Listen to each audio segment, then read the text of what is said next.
Welcome to the island of Sulani. Here you'll find beautiful white sandy beaches, friendly locals, and one of the best fish markets in the area. There's always a lot going on here, but it keeps things interesting. How do I know all this? Well, I guess I should introduce myself. My name is Yuna Yu, and I've lived on this island my entire life.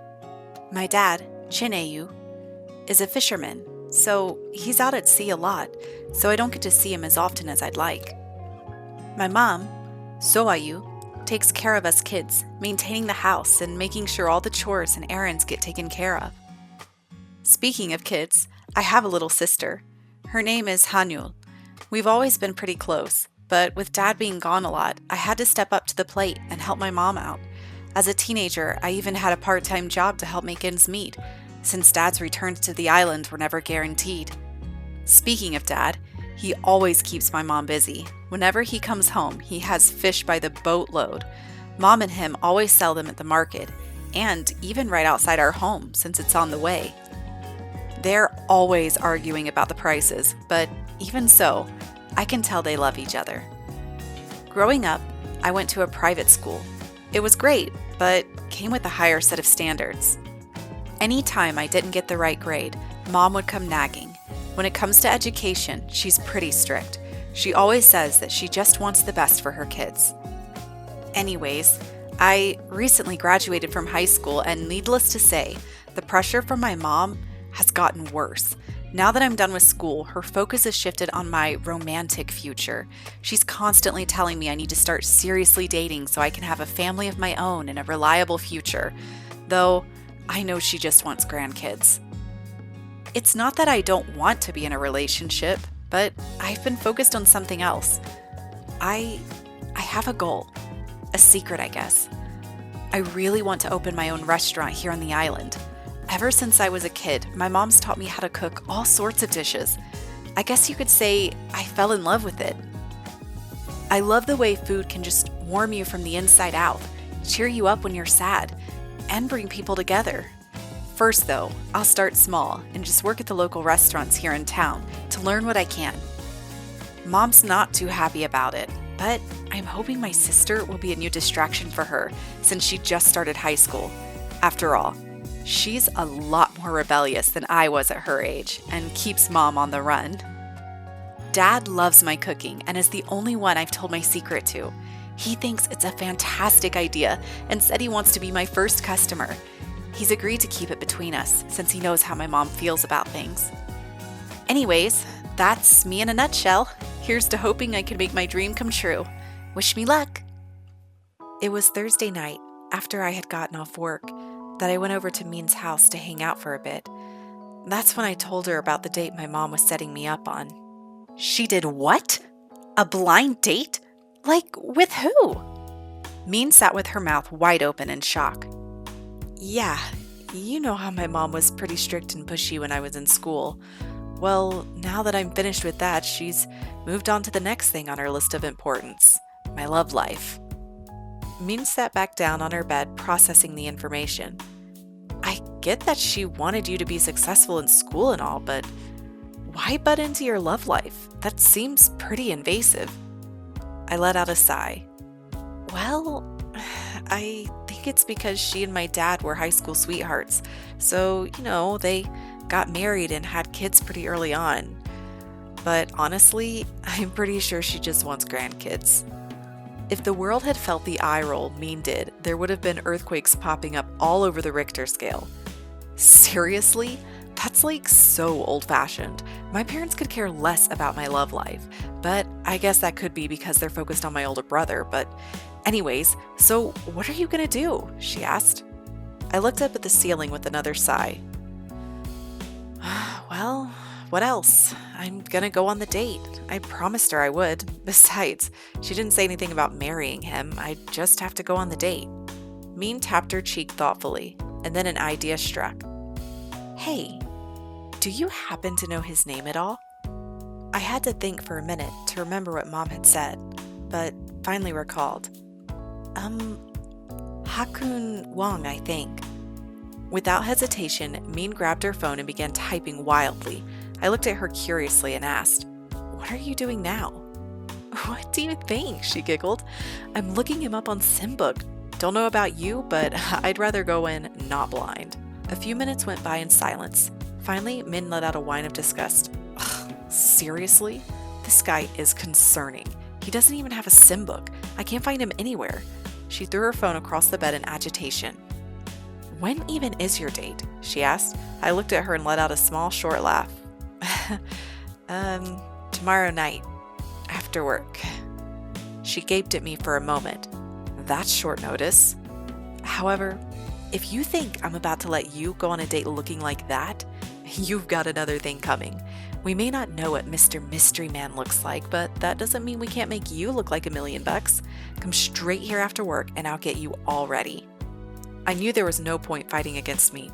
If there was one thing she loved, it was making people over. She had that glint in her eye I only knew too well. I flashed her a smile. "You got it, boss." The night of the date arrived quicker than I had thought. Work was bustling since the weekend was approaching, so the kitchen was pretty backed up. I washed them as fast as I could, which made the time fly. I arrived outside the restaurant at the agreed-upon time and spoke with the receptionist. He informed me that Mr. Wong had already arrived and was waiting for me. At least he wasn't late. I followed behind him as he led me past dozens of tables. I felt a bit awkward and overdressed. Count on Min to make me go the extra mile. Finally, we stopped, and the receptionist gestured toward the table. A tall, dark-haired man stood up, turned, and bowed. To be honest, he wasn't all that bad looking. He seemed polite, a bit serious, had a bit of wavy hair and glasses. He motioned for me to take a seat across from him, so I did. There was silence for a moment, but he finally spoke up. "My name is Hakun Wong. You must be Miss Yu." I smiled and nodded my head. "It's a pleasure to meet you. My mother tells me you recently graduated from high school. Tell me, what are your future plans and goals?" I blinked, taken aback. He really gets straight to the point, doesn't he? Well, better just roll with it. "Oh, I'm just working at a restaurant here in town right now. I'd like to open one myself eventually." He stared at me for a moment before responding. "I see. So, you plan on working and putting family on the back burner. You know, as a woman, you should have your goals be more focused on creating your future family and preparing for a home life." I could feel the veins in my temple twitching in agitation. Who did this guy think he was? Needless to say, I'm pretty sure this won't work out. Not that I was planning for it to anyways. I fake laughed and did my best to brush his comment off by turning the conversation around back to him. The idea worked flawlessly. Turns out he's pretty narcissistic and fell right into it. One thing was for sure though, I couldn't wait for this date to end. It was another beautiful morning in Sulani. The seagulls were calling out, waves crashing in the distance, and the chatter of the locals filled the streets down at the fish market. Just as I had promised Dad, I headed out with Mom bright and early so that we wouldn't miss the best catches of the day. The whole walk there, Mom kept going on and on about dating and what my expectations should be, blah, blah, blah. I don't know what the rest was since I started tuning her out. The market was bustling, as was usual for a Sunday morning. I followed Mom around to all the different stalls, ready to be her pack mule once her decisions were made. We'd only been at it for about 15 minutes or so when she was suddenly called out to by someone nearby. It was one of the women running a table. She gestured towards my mom, who then told me to go scope out the rest of the tables to make sure we weren't missing anything, while she went to go chat. I was kind of annoyed, but relieved at the same time. I didn't care to spend the morning staring at fish on my own, but I was glad to not have to be following her around helplessly. I walked around, checking out all that I could. I did have to admit, some of the catches today were pretty impressive. Some I knew my dad would be envious of. I continued on my way and rounded a corner. The next thing I knew, I had tripped and was falling through the air.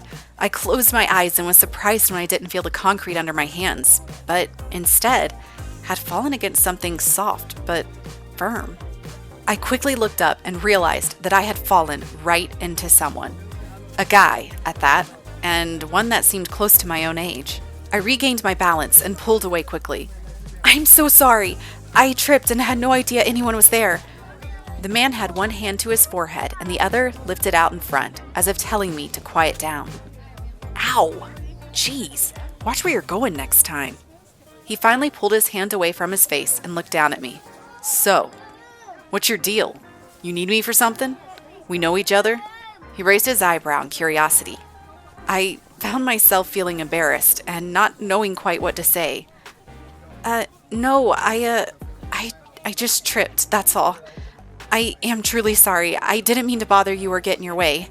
Finally managing to get something out, I quickly bowed in apology. Once again, he watched me for what felt like an eternity. Then his expression seemed to change from one of annoyance to curiosity. Wait a second. Are you Yuna Yu? I looked at him in surprise. How do you know my name? He seemed just as surprised as I was. He then started to speak when I heard someone behind us calling out, "Do-hwan, you're already here!" Turning to look, I realized it was Mom and that woman she had gone to talk to at one of the fish stalls.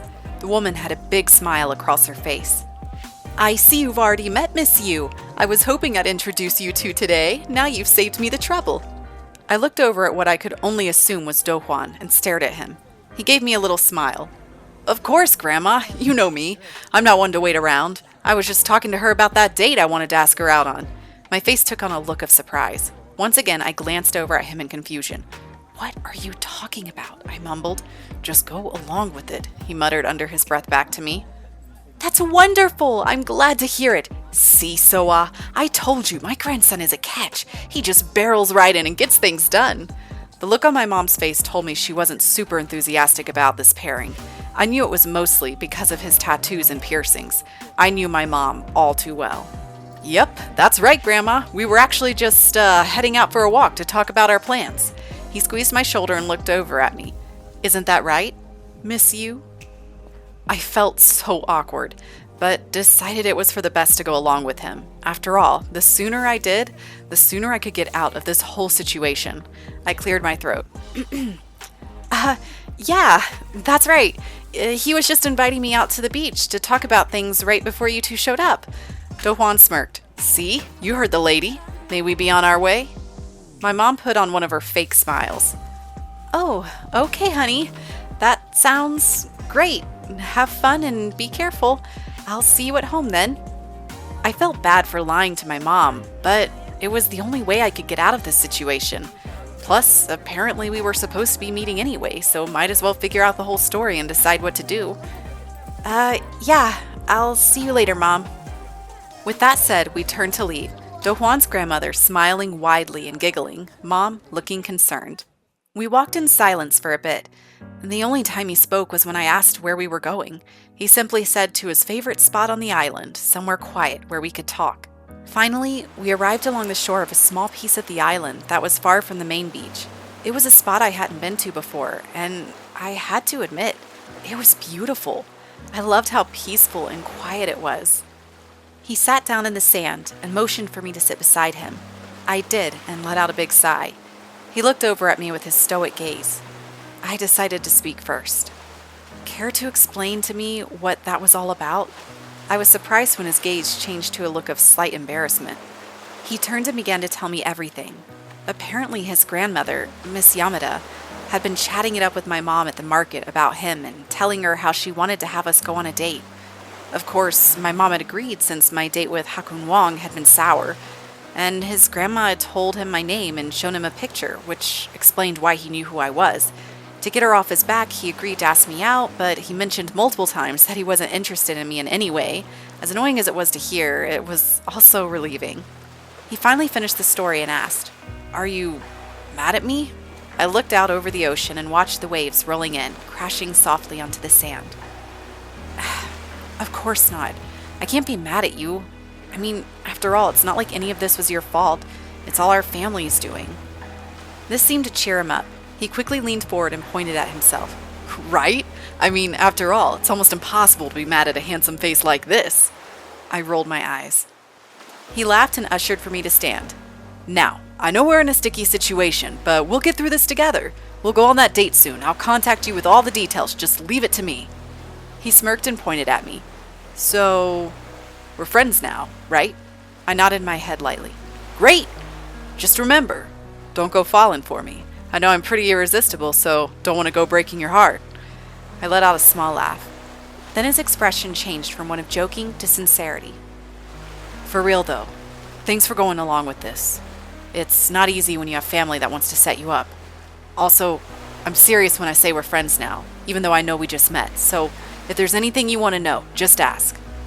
Even though it made me a bit uncomfortable, I had to admit, his personality was far more refreshing than that of Hakun.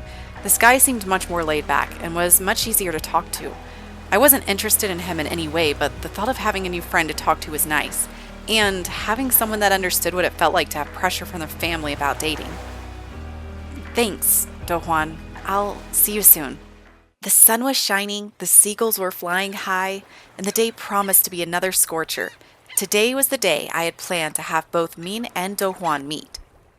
Min had said she had some errands to run and would meet up with us in a bit, so Do-hwan and I had been taking our sweet time making our way to the beach. He was literally playing 50 questions, asking me all sorts of things about Min. Thankfully, it didn't last long. Up ahead, I saw Min waiting near the shack on the beach. I stopped and looked over at Do-hwan. That's her! I waved my hand in the air to catch her attention. Do-hwan's mouth dropped as his gaze landed on her. That's your friend? I looked at him a bit puzzled and nodded my head. Finally, he looked back at me. She's freaking gorgeous! Where have you been hiding her all this time? I rolled my eyes. Nowhere. She's always been here.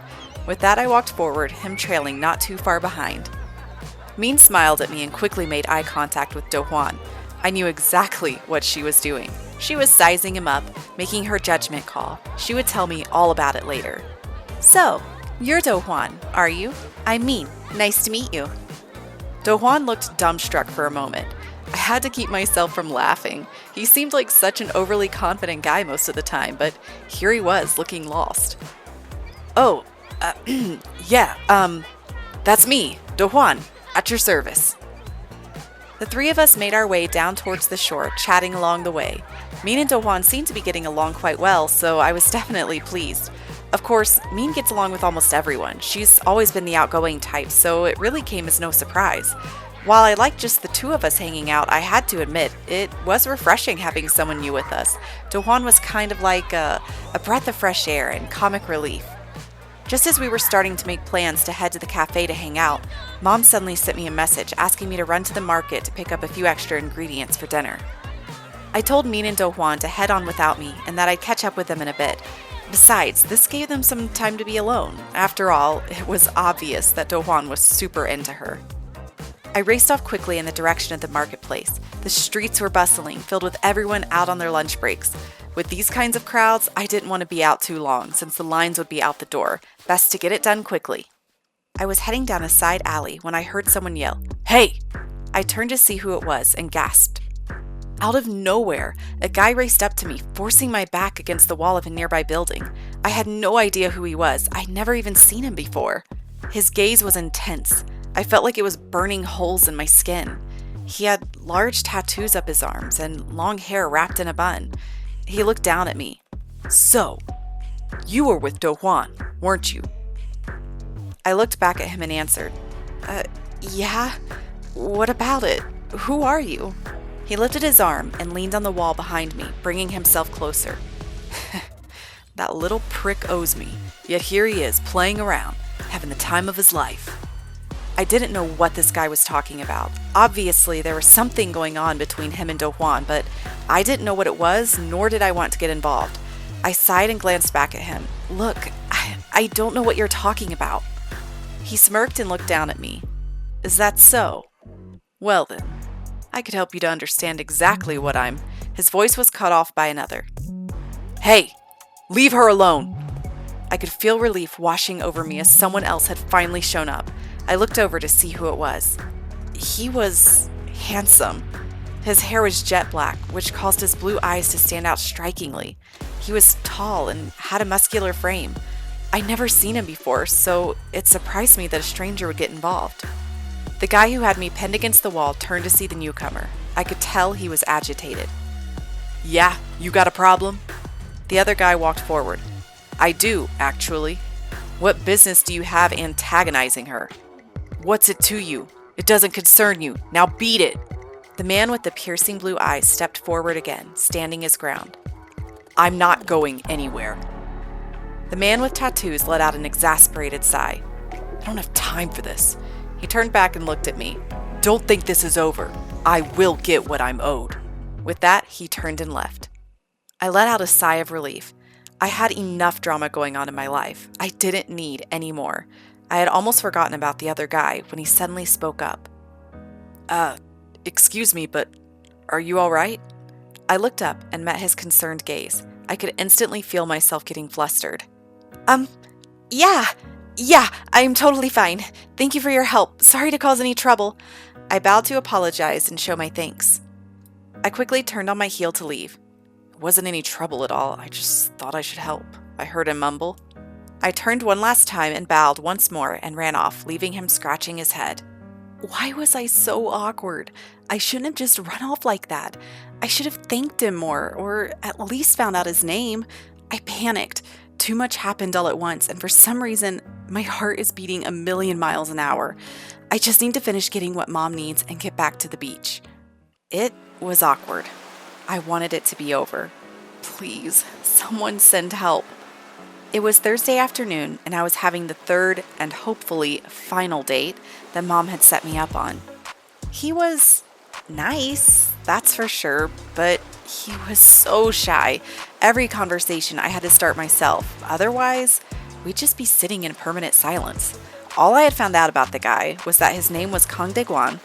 He was 23 years old, lived in the outer part of the island in a smaller village. He liked farming and enjoyed being alone. So with that last part, I knew I'd be pretty safe and that this guy would have no interest in pursuing this any further. The conversation had begun to lull, so I decided to take that opportunity to make a suggestion. Hey, I'll go get us some drinks from the bar." He nodded his head and went back to gazing out over the ocean, which he seemed to be enjoying more than my presence anyways. I made my escape, walking up to the bar. I let out a big sigh and looked up. I flinched in surprise when I realized I was making eye contact with someone I recognized. Sitting next to me, his mouth slightly open, was the stranger that had rescued me in the alley only a few days before. We just sat there, staring at each other, until finally he spoke. "Oh hey, long time no see. Not getting into any more trouble, are we?" I let out a small laugh. No, definitely not." "Well, that's good. After all, you took off so fast I didn't even get your name." He trailed off. I raised my head quickly and responded, Yuna, Yu. That's my name." I could feel my face flushing. Why did I just blurt that out? Here I am being super awkward again. "Well, I guess that answers that question." He smiled. Just then the bartender came over and asked what I'd like to order. "2 sea splashes, please." The bartender nodded his head and began prepping the drinks. My mysterious savior looked at me for a moment with curiosity. "Wow, 2 drinks, huh? I didn't peg you as having such a high tolerance." I turned to face him quickly. "No, they're not both for me. One's for me and one's for my date." Right after I said it, I could feel instant regret setting in. "Right, your date. That makes more sense." He looked away from me and stared out over the bar. Without hesitation, I went into an explanation. "I mean, not my date, my mom's date. I mean the guy my mom set me up with. A blind date. The date she chose for me." I felt so embarrassed. He turned back to face me, an eyebrow lifted. "A blind date, huh? Well then, how's it going?" I sighed. Honestly, not well. He's super nice, but before I could continue, he interrupted me. Ouch! The butt. Here it comes. Poor bloke didn't even stand a chance. He took a quick swig of his drink and took a deep breath. I wasn't sure how to take his comment. Did he mean it sarcastically or in a more serious way? I shook the thought from my head and grabbed the drinks the bartender had just placed on the counter. "Well, I better head back over there. Don't want to leave him high and dry." I turned to leave and had walked a few steps, then realizing there was one more thing I wanted to ask him, I stopped. Sorry, but you never told me your name." He turned and walked right up to me. He looked down and smiled. "It's Hyung-sik Park." I could feel color flooding my cheeks again. "Hyung-sik Park. Well, thank you for the other day. I'd love to repay your kindness." "That's not necessary. Seeing you around will be enough." That said, he winked, turned, and left.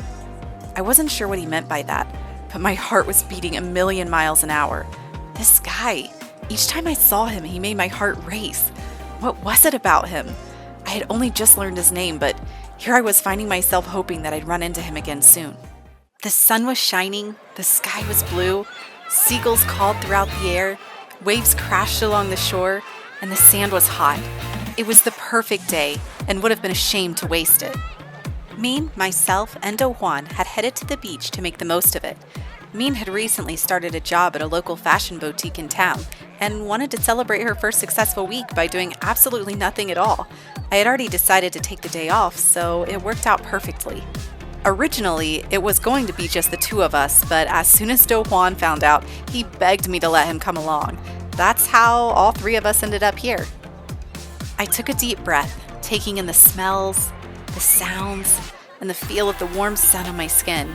It had been a while since I just laid on the beach like this, and I had to admit, it was far more relaxing than I'd remembered. Do Juan was constantly coming out of the water, running over to us, telling us to jump in and swim with him. Every time, Min just turned him down, telling him he was blocking her sun. I had to keep my laugh in. After all, it was obvious they were both into each other, but in different ways, and neither of them could see it themselves. Especially Min. She was oblivious to her own feelings most of the time when it came to relationships. All was calm, except for the seagulls and other beachgoers, when out of nowhere I heard Min say, "Who in all of Sulani is that?" I opened my eyes and gazed over at her in curiosity. She was sitting up and staring at someone. I followed her gaze to see what she was talking about. My jaw dropped. There he was, Hyung-sik Park, my savior from the alley and fellow bargoer. He looked, well, let's just say I wasn't quite prepared to see him wearing a swimsuit. I could feel my heartbeat getting faster.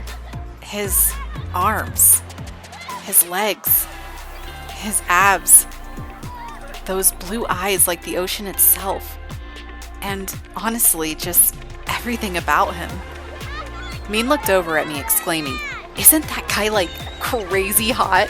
Girl, look at him. That's the body of a Greek god if I ever saw one." She quickly went right back to staring. I let out a small laugh and glanced back over at him, only to realize our eyes had met. A small smile crept on his face. I felt my heart jump into my throat when I saw him turn and start walking towards us. I quickly looked at Min to see her gazing at him intensely, curious to see what he was doing. Her jaw dropped when he stopped right in front of us. "Hey, you know you, right?" Min immediately turned to look at me, shock written all over her face. I stood up, laughing nervously. "Oh, yeah, that's me. You remembered my name." He smiled. "So, do you still remember mine?" There was silence for a few seconds. I could tell he was eagerly awaiting my response. I nodded my head. "Of course, Hyung-sik Park. How could I forget after you helped me?" Don't worry about that. Just did what anyone else would. So, who's your friend?" He finally tilted his head towards Min, who had eyes burning into both of us. "Oh, sorry. This is my best friend, Min. We grew up together." Min immediately stuck her hand out for a handshake and smiled. "Yes, indeed we did. I've known this girl for a long time. I can tell you anything you want to know." She started laughing hysterically. I could feel my ears turning red out of embarrassment. "Nice to meet you." He let out a little laugh and glanced my way. Just then I saw Do Juan stomping out of the water right towards us. He stopped and stared at Hyung-sik with his arms crossed, looking agitated. "You need something? Is there a reason you're disturbing the ladies?" Of course, Do Juan had come over out of a jealous rage. I knew I needed to mitigate the situation. "He's not bothering us at all, Do Juan. This is Hyung-sik Park. He's the one that helped me out in the alley." I threw a glare his way, trying to tell him to calm down. A look of comprehension came across his face. I could see relief flood over him.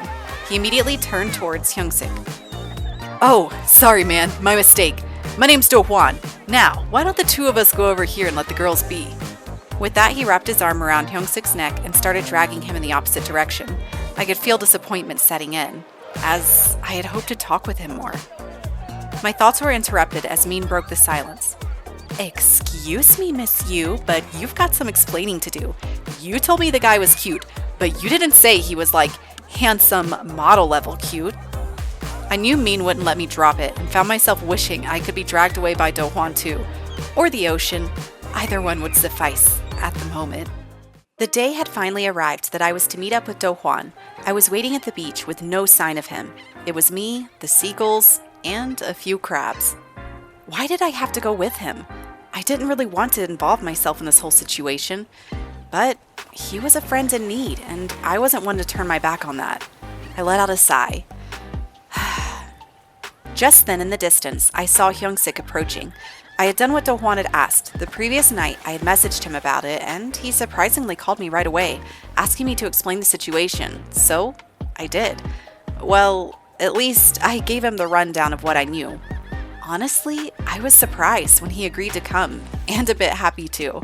After all, I didn't know what we might be getting ourselves into, and the thought of it just being me and Do Hwan made me nervous.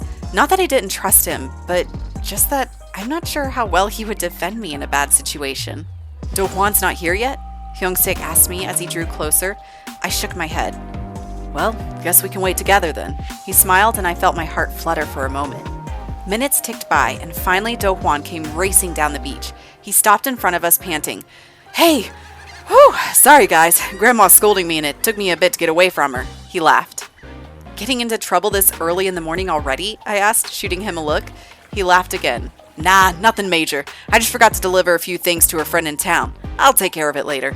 Do Hwan then turned towards Hyung-sik and put on a more serious expression. Hey, thanks for coming, man. I know this is kind of a weird request and situation. I really didn't want to get anyone else involved, but, things just happened and, well, here we are. Hyung-sik simply smiled and said, It's no biggie, man. Glad I can help. This seemed to cheer Do Hwan up. He smiled back. Right? 2 strong guys like us are better than 1. He winked at me. I rolled my eyes and looked away. Come on, let's get this over with. I ushered them both to start walking. I needed the subject to change and to start moving in case either one of them noticed the heat building on my face. I needed to distract myself. It took a while to get where we were going. Apparently, we were heading straight to Colt's house. I was taken aback when I heard this, but glad it was me finding out where he lives and not the other way around. Finally, we arrived. It was a run-down, older house away from the main parts of the island. It was more secluded than most, which made sense judging by his personality and trouble he seemed to get into. As we approached, suddenly a large dog came racing out of the house, baring its teeth at us. I jumped back in surprise. Just then, Colt came out of the house, standing behind the dog. That's enough! He gazed at the 3 of us, raising his eyebrow. What's a loser like you doing here? You've got some nerve to come straight to my house. You know you're not welcome here anymore. Do Hwan gulped and quickly spoke up. I know, but hey, I brought you the money. Here! He raced forward, handing him a huge wad of bills. Colt looked down and began counting through the large stack. A few minutes went by, only the sound of panting from his dog filling the silence. Finally, he looked up with a frown. Seriously? You know how much time I've given you to collect this, and you come here with only half? Look, man, I know. I'm working hard to get the rest of it. I'll have it soon, I promise. Please, just give me more time. Do Hwan was beginning to panic a bit. I could hear the unease in his voice. More time? Time is money. You want more time? You bring me even more than what you owe me. Things seemed to be getting more tense by the second, so I decided to step in, against my better judgment. I'll make sure he gets it to you. Please, he has been working hard. Colt turned to look at me. Miss you, was it? It's been a little while. Still hanging around this loser, huh? He smirked and walked forward, drawing closer to me.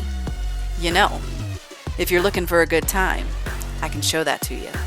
Just then, Hyung-sik moved forward, placing himself between Colt and I. Colt backed up and glared at him. Who the hell are you? Hyung-sik stared back equally as fiercely at him. As far as you're concerned, a friend. Now, back to the topic at hand. How much left does he owe you? Colt looked agitated for a minute and finally answered. 2,000. Without hesitation, Hyung-sik pulled out a wallet, shuffled through it, pulling out another large wad of cash. He walked over and placed it in Colt's hand. Will this suffice? Colt counted once again and let out a laugh. You realize you gave me 3,000, right? Or can Mr. Hotshot not count? Hyung-sik smirked. The extra 1,000 is for you to promise to not bother either Do Hwan or Yuna anymore. Deal? Colt started laughing loudly. Well, I'm not going to argue with that. Hey, Do-hwan, you better keep a guy like this around to help keep you out of trouble. He turned to leave, stopped, and turned back around to face me. So, Yuna, was it? If you, ever get bored of your boyfriend here, remember, my door's always open. I stared at him in shock as he pointed at Hyung-sik. How was he so bold? I could feel my whole face turning beet red. He smiled, called his dog, and headed back into his house. I turned around to face the guys, only to see Do-hwan profusely thanking Hyung-sik and promising to pay him back no matter how long it took. Don't worry about it. I'm just glad I was able to help out. If anything, why don't you just buy me lunch or something? Do-hwan literally looked like he was about to cry. He grabbed Hyung-sik and started hugging him tightly. Thanks, man. I don't know how I ever deserved a friend like you, but thanks, Sulani, I do. I watched the two of them, lost in my own thoughts. As happy as I was for Do-hwan that this whole situation seemed to be over, I now had even more questions. How did Hyung-sik just happen to have all that money on him? I mean, I know he's from the city, but is he super wealthy or something? Why would he involve himself in something like this? Yuna, come on! We're getting smoothies! I'm buying! Do-hwan was waving his hand in the air to catch my attention. Can you please invite me? He begged. I laughed. Fine. We'll stop by our place on the way. And with that, we headed back towards town. The weekend had finally arrived, and I couldn't be happier about it. Work had been so hectic and crazy this week, so I was feeling pretty burned out. Not to mention how embarrassed I was still feeling after the whole dinner fiasco. I mean, I guess it wasn't terrible, but why did Mom have to dig into his personal life and keep mentioning how single I am? Way to make me look desperate. Thankfully, Hyung-sik's a nice guy, so he laughed and went along with it, but still, part of me felt hopeful he might consider it, but I need to wipe thoughts like that from my mind. No way would someone like him be interested in a small island girl like me. These are the things I tell myself, but then my hope creeps back in. Especially when things like this happen. A text from Hyung-sik asking me if I want to hang out. We all know the answer to that. Of course. I headed out towards the docks near a small shopping district not too far from the market. It was a peaceful, nice place with a lot of small homes nearby. Most people come here for the scenery and the boba. I saw Hyung-sik sitting at a table looking out over the ocean. His profile was, stunning. Is that the right word for it? I don't know, but my stomach immediately started to turn into knots. Hey, sorry if I kept you waiting, I called out to him. He turned to look at me and smiled. Nah, not at all. I haven't been here long. So, what have you been up to? Me? Oh, not too much, just helping Mom out with some errands. He let out a small laugh and stood up. Your mom's an inquisitive one. I put my palm to my face to cover my humiliation. I'm so sorry. My mom's like that with any guy my age. You know, because of all the blind date stuff. She never lets it go. I can't apologize enough for how things went. He leaned forward, looking at me. You don't need to apologize for anything. Family is family, and they always tend to do what we don't want. Besides, he drew closer to me and smirked. What if I wanted to be considered a prospect? Do you think I'd be accepted? I was taken aback. I had no idea how to respond. My mind went completely blank. There's no way he could seriously mean that. Before I could answer or think much, someone called out to us. Hyung-sik Park? I didn't think I'd see you here. What a pleasant surprise. I turned to see who it was. Her legs were long and sleek. Her waist small and curvy. And she was, well, let's say a lot more in doubt than myself. Her hair and makeup were perfectly styled. She looked like a model. She was gorgeous. And she knew Hyung-sik. So Hee-han, I'm just as surprised to see you here as you are me. This isn't your usual scene. She laughed. You know me all too well. A girl like me has to get out of the city at some point, not to mention escaping from some of the responsibilities that come along with it. Just then, she walked forward and leaned in next to Hyung-sik's ear and whispered something to him. I could feel a pang of jealousy as I watched. She knew him, and obviously pretty well. What was she whispering to him? Were they a thing? I mean, look at her. How could he not be into her? She's stunning, and look at me. It's like comparing a potato to a pineapple. One is pretty bland with not much color, and the other one is vibrant and unique, standing out above the rest. She finally leaned back and turned her attention towards me. You? And your name is... Yuna. Yuna Yu. I felt so intimidated with her looking right at me. She smiled. Well, Yuna, I'll let you get back to it. Sorry to interrupt, just needed to talk real quick. She then winked and walked off. I looked over at Hyung-sik, only to see him watching her leave. I couldn't quite read his face. I didn't know what was going on in his head, but I guess it's not my business to know. I can leave if I need to, I said quietly. He turned to look at me and cleared his throat. No. Sorry about that. Let's get back to what we were doing. I hesitated for a moment and finally got the courage up to ask, So, who was that? He scratched the back of his head. Her? She's just someone I know from back home. I ran through the options of what I could say next and finally decided to be more upfront. She's gorgeous. Don't see too many girls like her around here. He let out a small laugh. Yeah, she does a lot of modeling in the city. I could feel my heart sinking a bit. After all, he technically just admitted that she was pretty, right? I mean, who wouldn't? The awkwardness was resonating in the air. I knew I needed to change the subject. Hey, let's get some of the boba near here. That's what most people do in this area. It's really good. I put on a smile. This seemed to break him out of his thoughts. Yeah, that sounds great. Let's do it. We headed off towards the boba shop.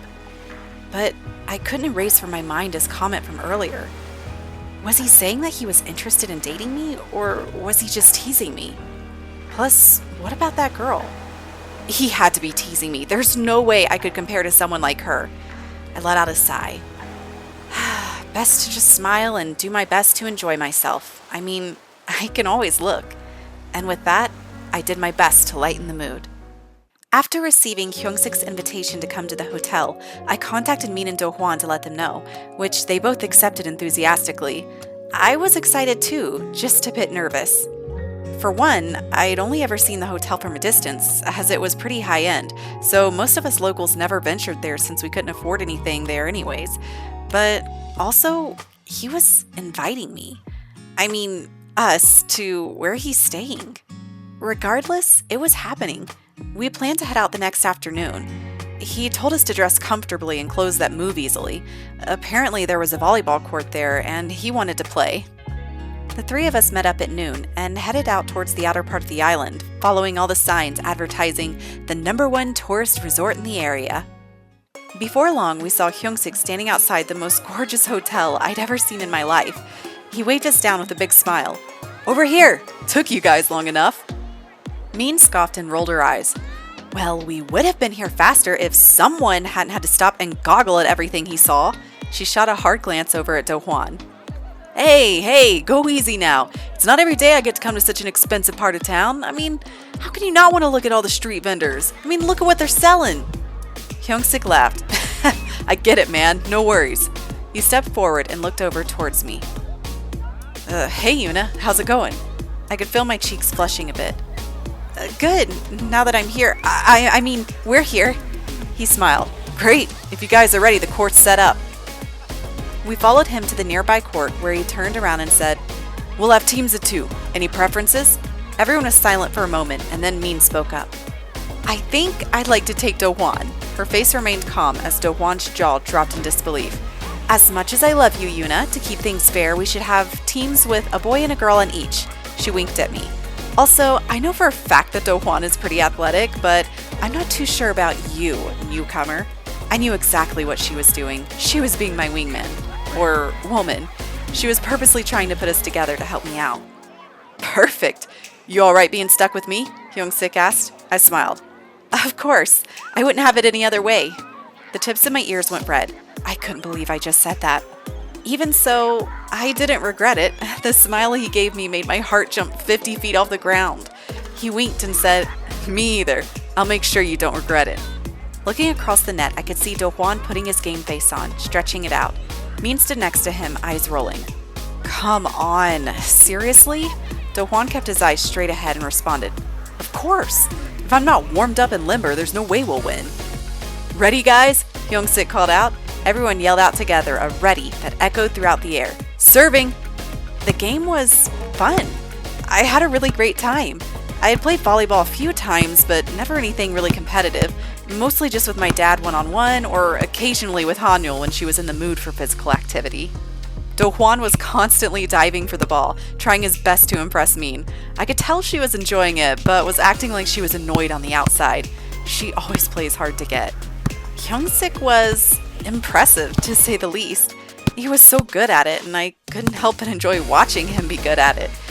I mean, each time we scored a point, he would flash that smile at me and his blue eyes would catch mine, making me think my heart would explode. Finally, the match came to an end. Hyung-sik and I had won both sets. Do-hwan sat on the ground as Min began yelling at him. Seriously? I was counting on you, Do-hwan. Athletic? Please. I complimented you without even knowing the truth. Come on, Min. Don't be like that. I had no idea he was this good. I did my best. Do-hwan was attempting to smooth out her disappointment. Hyung-sik then turned towards me, sweeping me off my feet. We did it! That's teamwork! He exclaimed. I was shocked. I think my heart stopped. Hyung-sik was holding me. I stared at him with a look of surprise. Our faces were so close. He stared right back at me, those blue eyes burning into mine. I finally managed to say something. Yeah, teamwork. Just then the moment was broken when Min and Do-hwan noticed what was happening. Both stood staring at us as if they were watching a new drama on TV. Realizing what they must be witnessing, he quickly placed my feet back on the ground. Great game, guys! And Min, don't be so hard on Do-hwan. He's a great player. I was relieved to hear him changing the subject away from whatever it was that just happened between us, though nothing could take my mind away from it. Suddenly, a ringing sound filled the air.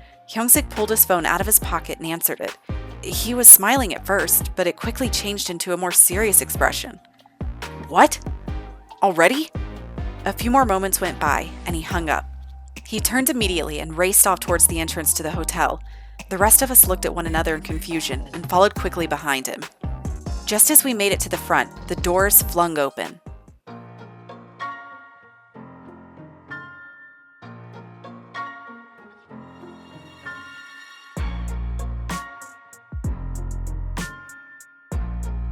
The woman was stunning, from her clothes to her jewelry, and even the way she carried herself. It all screamed refined and elegant, but most striking about her were those piercing blue eyes, those eyes that reminded me of someone else. My thoughts were interrupted when she spoke. You've been fooling yourself if you thought you could hide yourself away from me. You know I have eyes and ears everywhere. Hyung-sik stared at the woman, giving her an agitated smile. I haven't been hiding anywhere, only taking my well-deserved time off you've been keeping from me. The woman raised an eyebrow and smiled, but spoke with an air of annoyance. Is that so?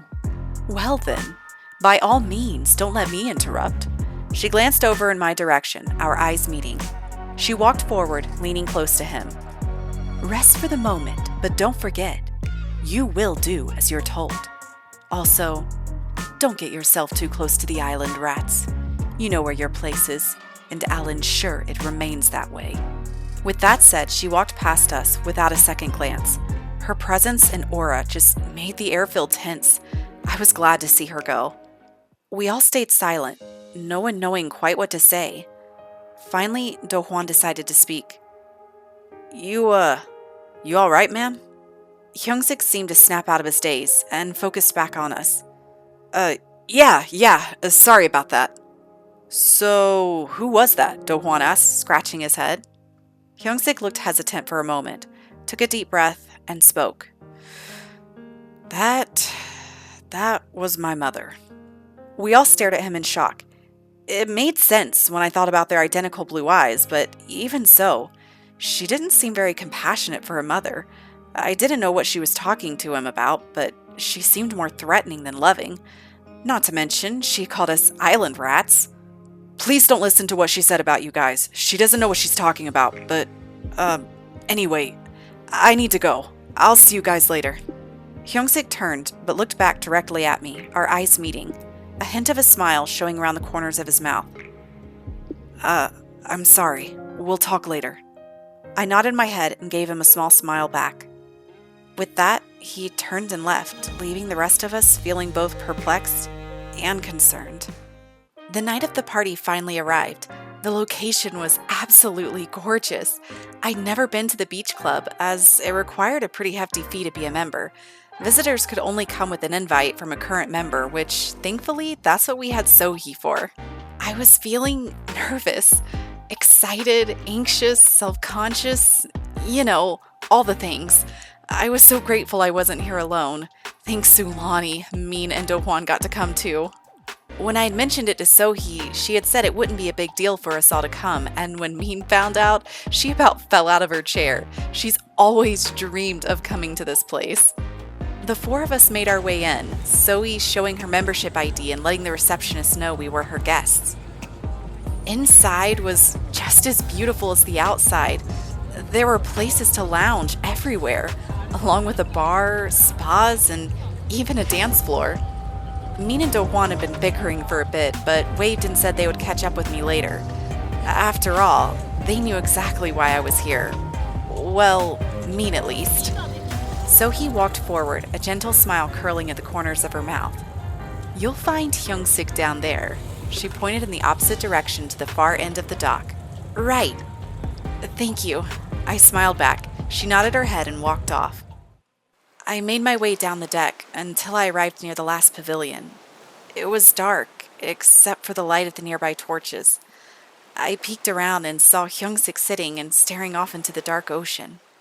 I stepped forward, saying quietly, Hey, long time no see. Hyungsik immediately turned to face me, standing up. Yuna! Hey! Yeah, I'm sorry about that. Silence rang between us for it felt like minutes, but must have only been a few seconds. He smiled. You look great. I felt my cheeks flush slightly. You do too. Once again, silence. Finally, he motioned towards the couches nearby, saying, Please, take a seat. I sat next to him, listening to the sounds of the waves gently lapping against the dock. Listen, I'm really sorry about the other day. About my mom. It was just so unexpected. He looked down at the ground. I didn't mean to ghost you for a bit. I smiled. I get it. Family stuff can be hard to deal with. There's no need to apologize to me. I was just worried about you since I wasn't sure what was going on. He seemed thoughtful for a few minutes and then spoke. My mom, my family, owns the hotel on this island. Not just this one, but a lot of them throughout the country. We even own this club. He waved his hand around. I bet that made for a fun childhood, traveling around, getting to see different places. It was, but it came with its challenges too. They only got more prevalent as I got older. I waited for him to continue. I didn't want to push the subject if he didn't want to talk about it. I was leaving it all in his court. I mentioned to you before how my father passed away when I was little. I nodded my head in remembrance. He actually passed away here, on this island. My eyes opened wide. I was taken aback. Here? What happened? He took a deep breath and continued. My dad, he was actually from Sulani. He grew up here his whole life. His family was pretty well off, and he had plans to one day start a hotel here that would bring the best to the island to showcase what it has to offer. One day, he met my mom, who was visiting from out of town for her internship from university. She was studying business, and when they met, they hit it off. Dad was the dreamer, and my mom the ambition behind it to make it a reality. Long story short, they got married, opened up the hotel, success grew, more locations opened, and then I was born. Being a parent, at least for my mom, took the back burner to running the hotel, so my dad mostly raised me. We were really close. He taught me everything: reading, writing, riding a bike, swimming. Swimming was a passion for both of us. As often as we had a chance, Dad would bring us back here. He taught me to swim in the same place he learned it. Mom would occasionally join us, but was often at the hotel making sure all was well. One day, when I was around 9 years old, Dad and I were combing the shore for seashells. There had been reports of a possible storm coming, but we didn't think much of it. It had been sunny most of the day. The wind was starting to pick up, and I'd walked closer to the water to get this shell I had seen, and I hadn't realized the tide was coming in. The next thing I knew, I was engulfed in water and was being dragged out to sea. My father immediately sprinted into the water without any hesitation. He managed to get to me, carried me towards the shore, and threw me onto the sand, but the next thing I knew, another wave came, dragging him back out, and I never saw him again. An eerie silence sounded around us. I wasn't sure what to say. I could see a bit of water forming at the corners of his eyes. He cleared his throat and continued. After that, my mom never wanted to come to this island again. She immediately put the hotel up for sale and forbade me from ever swimming again. Of course, when she wasn't around, I still did. As for the hotel, I immediately went to my grandfather on my father's side about it. He was still in most of the control of the funds at that point and refused to allow it as well. Fast forward to now, my mom's been trying to prepare me to take over the business. I needed to get away from her, so I came here to have some time to think about things. After all, this is a place that belongs to me and my dad. So many things crossed my mind, but I finally decided on just saying what felt right to me. I'm so sorry about what happened to your father. That's nothing someone so young should have had to go through. I understand in a sense why your mother felt the way she did, but I understand even more why you want to keep this place. After all, it's all you have left of him. He gave a slight smile and looked back out over the ocean. I decided to continue. So, if you don't mind my asking, do you want to take over the hotel? He took a moment before responding and finally said, Yes and no. The only hotel I want to run and be in charge of is this one here on the island. After all, it was the original one that started my father's dream. No, in that I don't want to do this for all of them. I don't care about being insanely wealthy. It's convenient, but I want what my dad had. A real family. I watched as he stood up from the couch and stretched.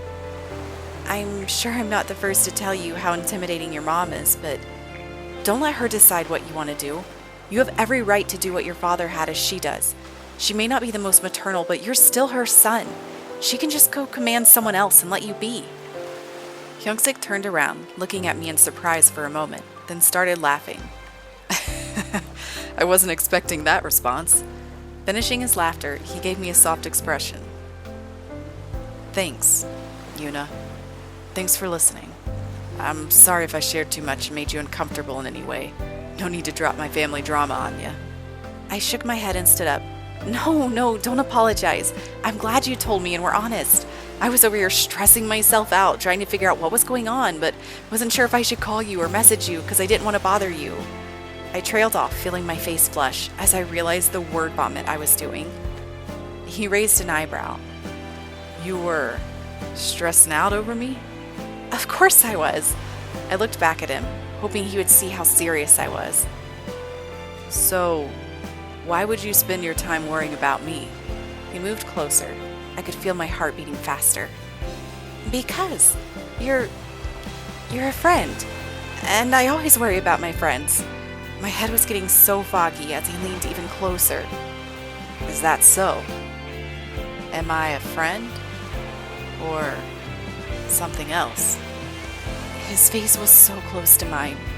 I was praying he couldn't hear my heart. Something else?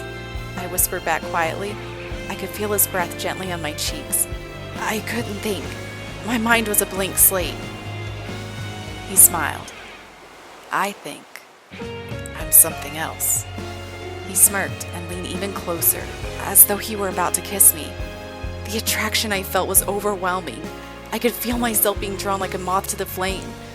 Just as I began to close my eyes, someone called out. Snapping back to reality, I realized there were two guys smiling and waving at Hyung-sik.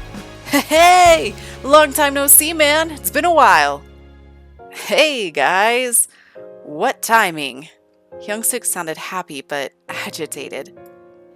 He turned back towards me, leaned close, and whispered in my ear, "We'll continue this later."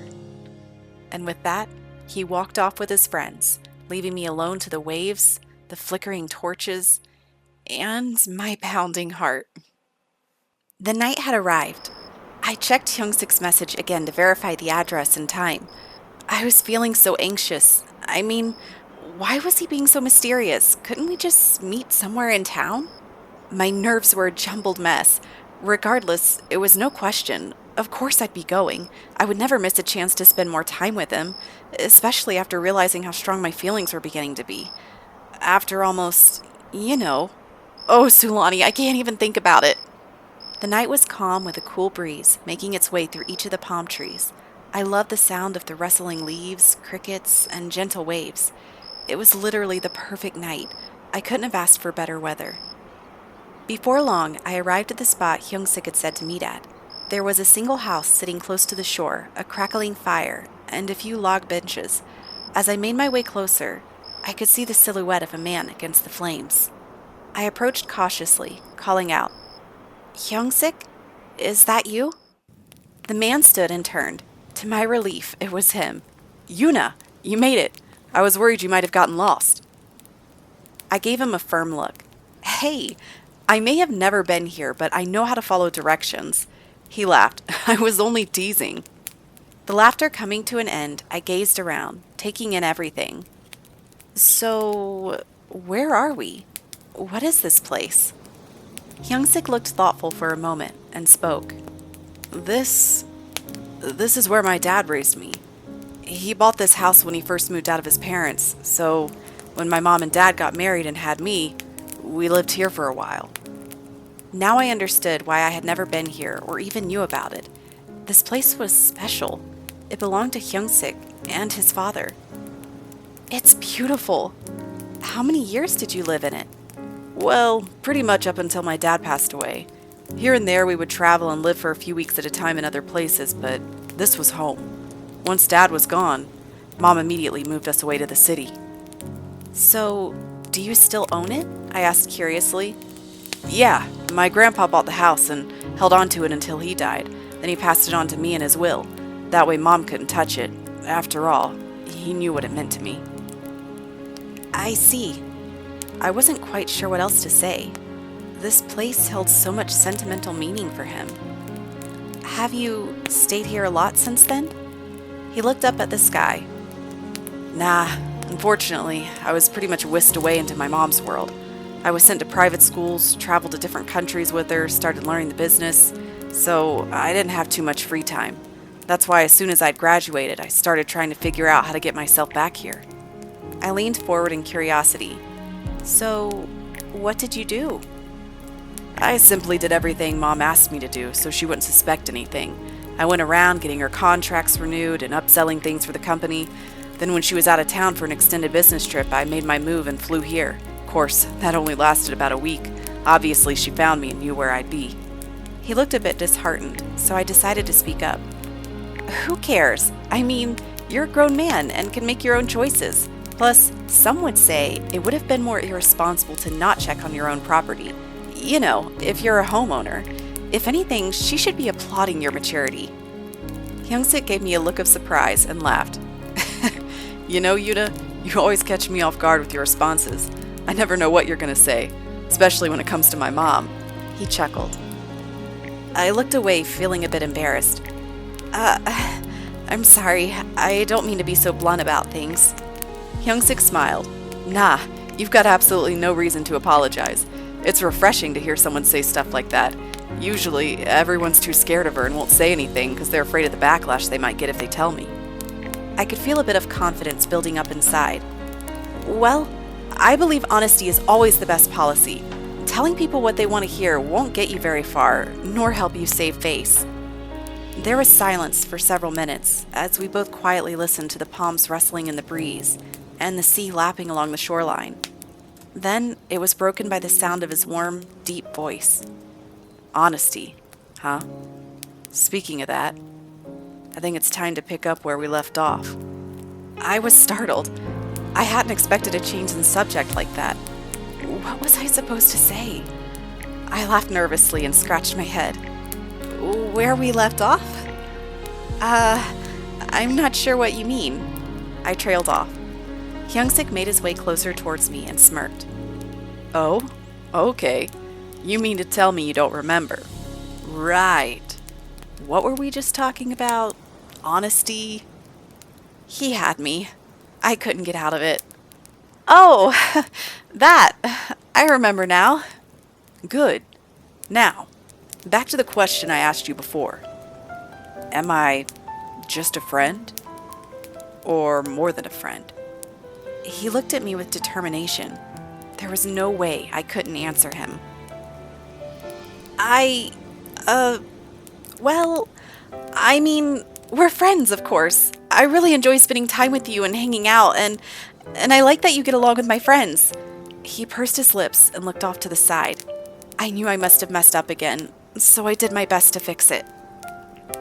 What I mean is, I enjoy spending time with you more than anyone else. Well, Mina's different since she's basically like a sister to me, but as a guy, I never spent so much time with a guy before. Well, I did go on those blind dates, but they were all terrible. Nothing like you. I mean, they weren't that bad, but you're definitely the best looking out of all of them. After all, you're the only one that makes me nervous every time you're around. At this, he turned back to look at me. Having his eyes back on me made my face flush. So, what could I do but continue my word vomit? Not in a bad way, like a good nervous. Yeah, like when we talked last time, I was worried you might not ever open up to me, but then you did, and then you seemed like you were gonna... I didn't want to say it out loud. Hyung-sik walked over, standing just as close as last time, his eyes piercing into mine. Like I was gonna what? I hesitated, but finally mumbled. Like you were gonna kiss me, I gulped. He took in a deep breath. Were you disappointed? I looked away, feeling embarrassed, but not in my head. A smirk drew across his face as he leaned in and whispered, You weren't the only one. He lifted his hand and caressed the side of my face, leaning closer. All I could hear was my pounding heart. I, too, leaned in closer, unable to look away. Before I knew what was happening, our lips had met. They were soft, warm, and tasted sweet. He wrapped his arms around me, pulling me closer as I did the same. This was the moment I'd been waiting for. It felt as though time had stopped. It was only the two of us in that moment. No problems, no worries, just peace and happiness. I didn't want it to end. Everything was so perfect, magical even. He pulled away for a moment, breathing heavily. Are you... He started to ask, but I cut him off. I'm fine, and pulled him back in. It went on for a while. How long? I'm not sure, to be honest. Not that it mattered. There were so many emotions swirling up that I didn't know what to do with them. Finally, we pulled away, gazing deeply at each other. Never had I ever felt the way I was feeling in that moment. I didn't want to leave. I wanted to stay with him, but I knew that I needed to get home soon. Several minutes went by before anything was said. Then Hyung-sik spoke up. Hopefully I didn't disappoint this time. I laughed, punching him lightly on the shoulder. Seriously? Of course not. He smiled. That's a relief. Anyway, I know you probably need to get home. It's pretty late. The last thing I need is your mom coming after me. Can I see you tomorrow? I pulled away so I could look at him and nodded my head. I'd like that. I'll see you tomorrow then. He smiled. See you tomorrow. We gazed at each other a moment longer, and then I turned to leave. I could feel his eyes on my back as he watched me walking away. I couldn't believe what had just happened, but I was glad that I did. For once, something amazing was happening to me, and it wasn't a dream. Now, I just had to keep it that way. Ever since that night under the stars with Hyungsik, things had never been the same. We tried to see each other when we could. He often would sneak over near my house to catch me on my way out to work. When I wasn't working, we did so much together, like trying out jet skis. Well, trying them out for me, really. Even though I'd lived on the island my whole life, I'd surprisingly never ridden one. My family wasn't the daredevil adventurous type. I'd been on plenty of boats since my dad was a fisherman, but never anything else. At least, not like this. Hyungsik was amazing at it, like he was with a lot of things. Honestly, I would have been content just watching him ride the waves.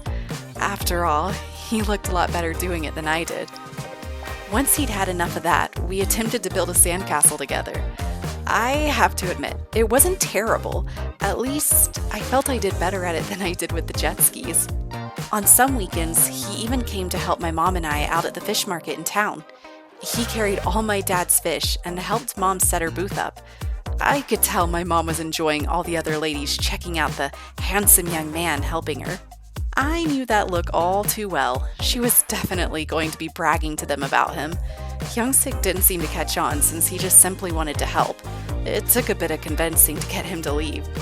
We often met up with Min and Do-hwan. We hadn't quite done the official double date that Min wanted, but hanging out as a group of friends was always fun.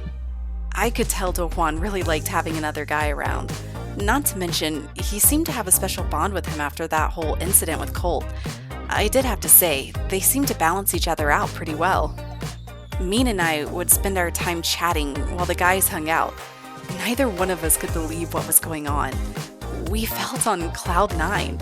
Of course, mine was a bit different. After all, at least Min knew what her and Do-hwan were. As for me, I wasn't sure. Everything was going so great. I was happier than I'd ever been before. Most of the time, I just focused on living in the moment. After all, it was the only thing I could really do to keep myself from worrying.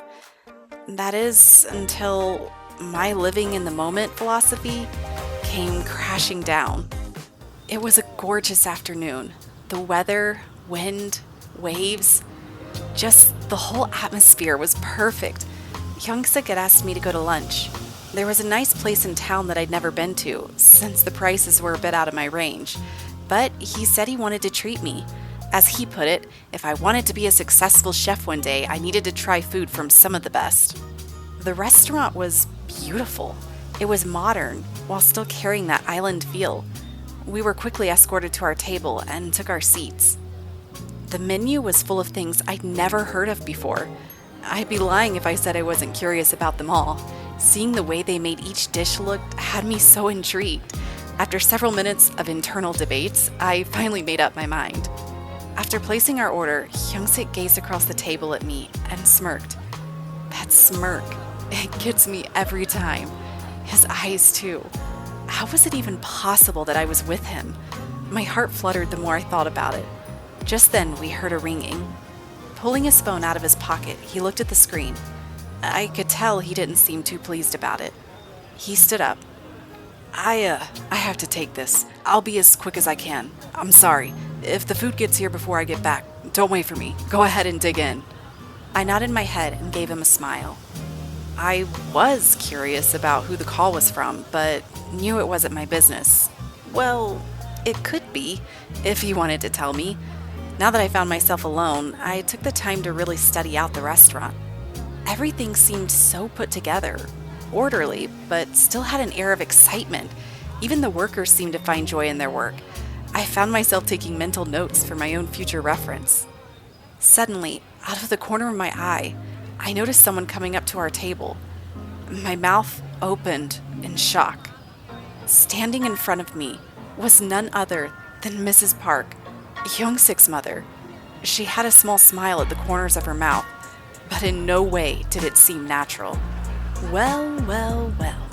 What do we have here? Do my eyes deceive me into thinking my son is actually out on a date? She looked at me curiously. I could feel myself flush. Well, before I could even give her an answer, she asked for my name. Yuna Yu. She raised her eyebrow. Miss you, hmm? She quickly gave me the up-down. And I assume you're from here? I nodded my head. Of course you are. Why am I not surprised? I wasn't quite sure how to take her tone. I'm not sure what you mean. She continued staring with no response. You're Mrs. Park, right? She took a deep breath, sat down, and placed her hands on the table. What is it that you want? Money? Attention? Prestige? I was taken aback. Everyone wants something, and you're no exception. I was completely speechless. Who was she to assume that I was in this for nothing but material reasons? And acting like she knows me? That I'm no different from other people? I could feel a touch of anger beginning to well up inside of me. But before I could even respond, she continued. Don't bother to answer. Whatever your intentions, enjoy them while they last, for my son has no future here. He knows where he belongs, unlike others. At this, she gave me a stern gaze. While my son is quite the charmer, don't get the wrong idea. He knows very well how to separate work from pleasure. She stood up, taking a few steps before turning back around. Don't be too saddened by it. You're not the only heart he's broken. Many a beauty have longed to be with him, but he knows where his priorities lie. With that, she turned back around and left. I sat still, my mind in complete disarray. What was that about? What was she talking about? First off, she didn't have to be so rude and make so many assumptions about me. But what did she mean about all that stuff she said about Hyung-sik? Was I just a fling? Someone he was spending time with just for fun, to kill the time? And I'm not the only one that's wanted to be with him? How many have there been? Was he serious with any of them? Were they all just flings too? My mind was racing. Just then, Hyung-sik came back to the table. Hey, sorry about that. One of my buddies from back home was in a bit of a bind, and so I... His voice trailed off as he noticed my distant expression. Yuna? Is everything okay? You seem off. He waited quietly for my response.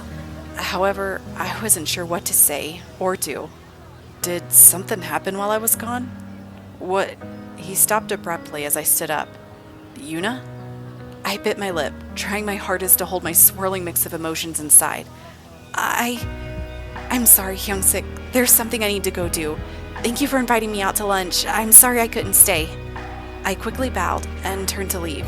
I could hear Hyung-sik standing up, calling out to me. Yuna! Hey, Yuna! As I left, I could feel tears beginning to creep their way along the brims of my eyelids. This wasn't how I had planned the day to go at all. Things were going so good. Why did I have to run into her? What did she mean about everything she said? Was it true? Was I nothing but fun for him? All the doubts I had been suppressing came rearing their ugly heads. I was at a loss of what to do, and the hurt and guilt in my heart at how I had just left him was too much. Right now, more than anything, I just needed to be alone.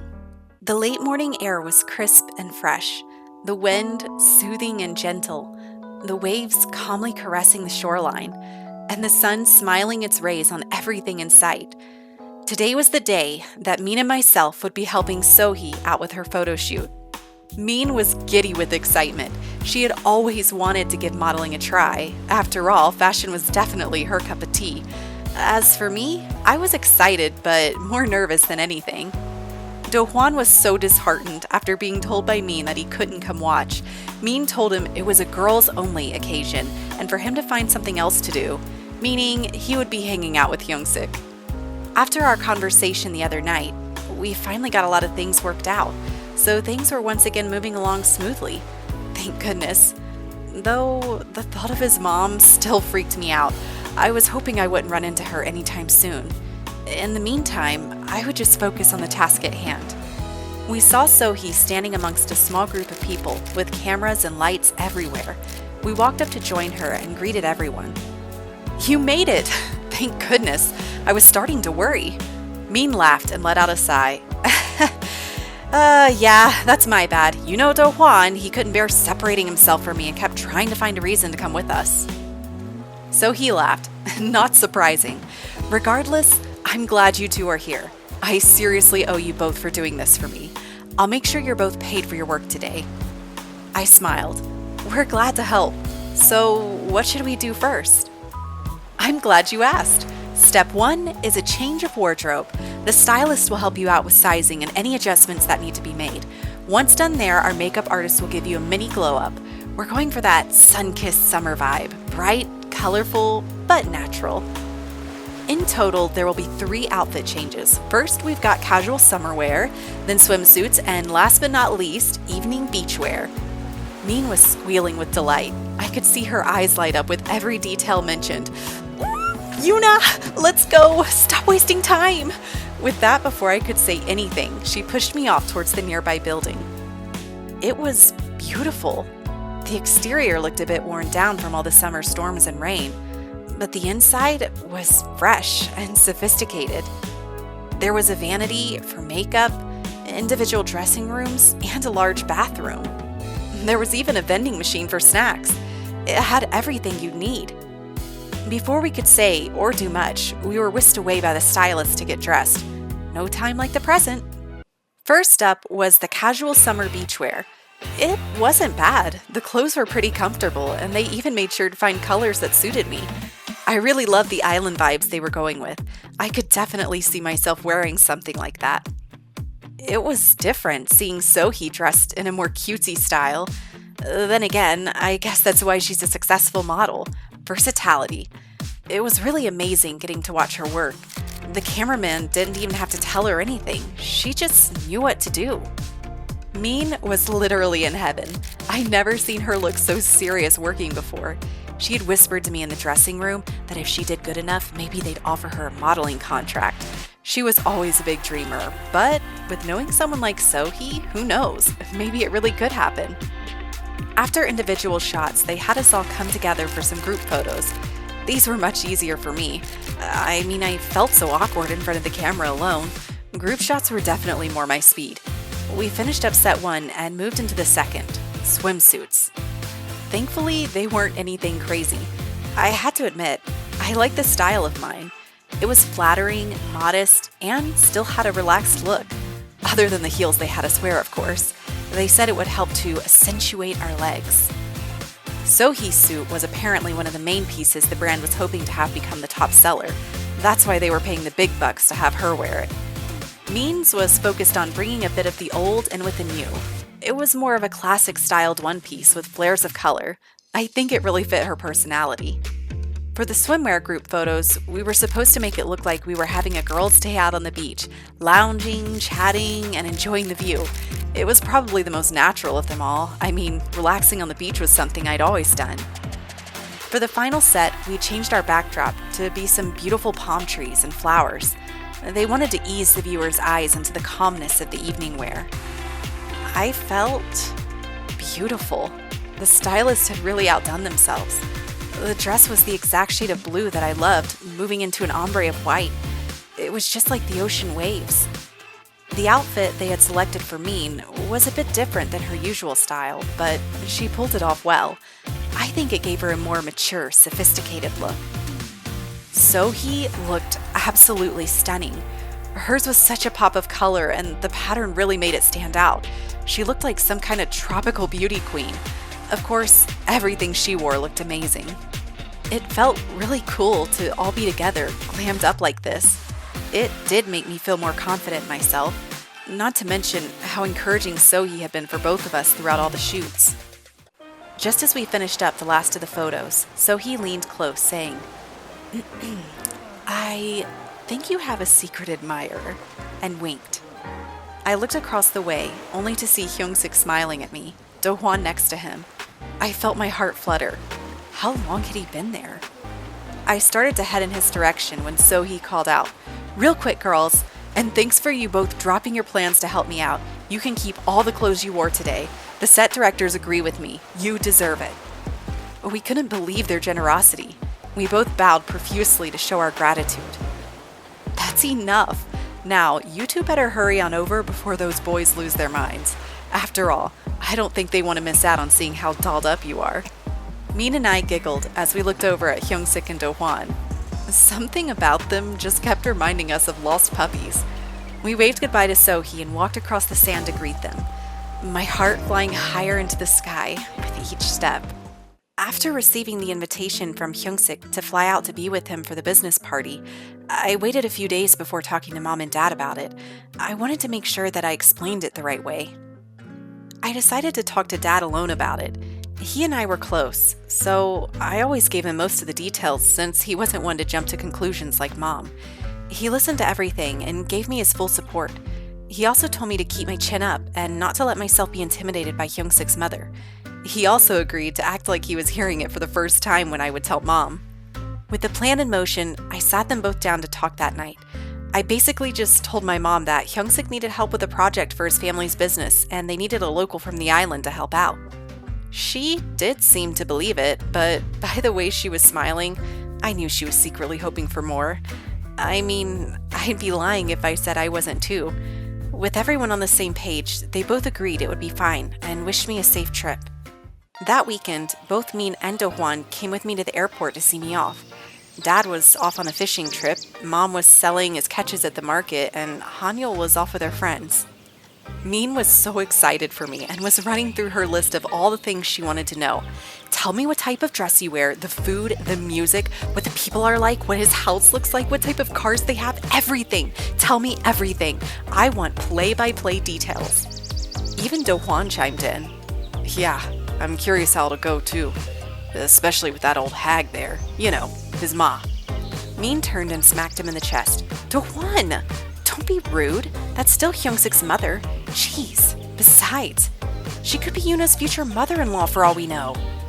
I laughed lightly as Min gave me a wink. I was definitely nervous about going to a new place on my own. After all, it was honestly my first time ever to leave the island. Flying didn't scare me, but just the thought of having no idea where I would be made me anxious. Thanks for coming to see me off, you two. I really appreciate it.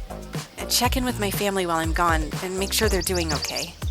Yuna, you're only gonna be gone for a week. You make it sound like you're leaving on a month-long excursion. I guess you're right. It must be the nerves. I laughed, twiddling my fingers nervously. Min walked forward, embracing me. Everything's gonna be fine, girl. Don't stress. We've got your back. Just focus on getting to see Hyungsik. I'm sure he's just excited as you are to see him. Now get going before you miss your flight. You're right. Thanks, Min.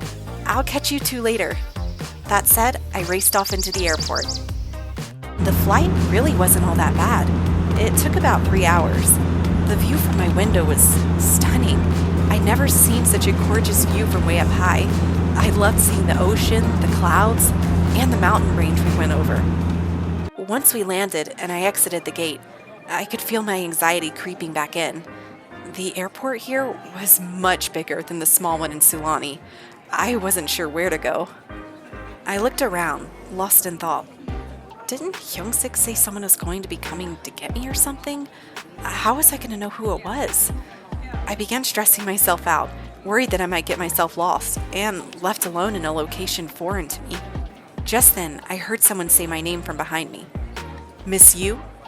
It was a woman's voice. I turned around. Standing just a few feet from me was a woman dressed in a business suit.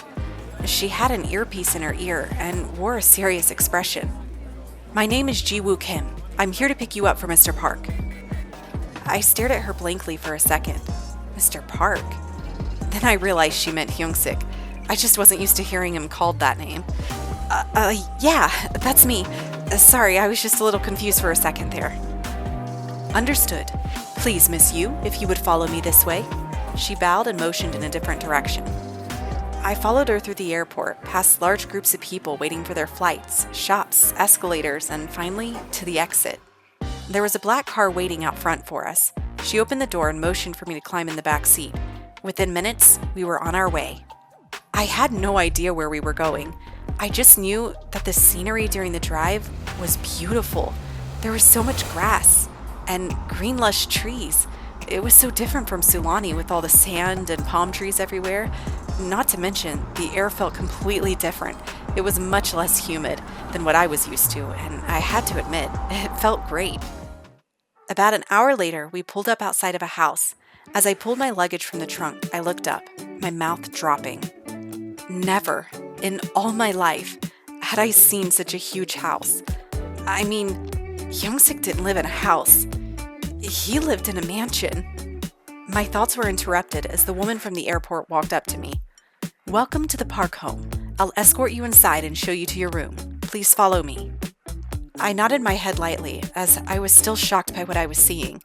I knew that his family owned a business and that they most likely had good money from it, but I never imagined it was to this extent. As we entered the house, I was met with the most exquisite of decor, lighting, and very large, oversized rooms. I felt like I was walking through a museum. Miss Kim would show me different rooms as we went by, letting me know where the kitchen was and bathrooms. We soon headed down a grand staircase to the basement. Finally, we arrived outside a room, Miss Kim opening the door, guiding me inside. "This is where you'll be staying during your visit." I couldn't believe it. The room was gorgeous. Never in my life did I ever think I would stay in a room like this. It was insane. I had to pinch myself a bit to remind myself that this was real. "If I may, Miss Yu, please allow me to see your phone for just a moment." I handed her my phone, not sure what she wanted to do with it. "In case you are in need of anything, here's my number. When here in the house, please just use the call buttons located in each room, and it will patch you through. Please don't hesitate if you need anything." I thanked her as she handed it back to me. There is one thing." She looked at me expectantly, waiting for me to continue. Where's Youngsik?" "Ah, Mr. Park. He's currently still in a business meeting at the office. He should be arriving sometime within the next hour or two." I think she could sense my disappointment, so she continued. "In the meantime, please make yourself comfortable. You're welcome to explore the house, swim in the pool, or if you wish to go into town, let me know and I'll arrange it so." "Thank you very much, Miss Kim. I really appreciate it. I'll be sure to let you know."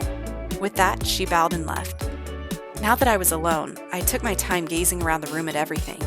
I really did want to explore the house, but I was a bit afraid that I might run into you-know-who, so I decided in the meantime I could take some pictures of the room to send to Mean. I knew for a fact she would lose her mind over this.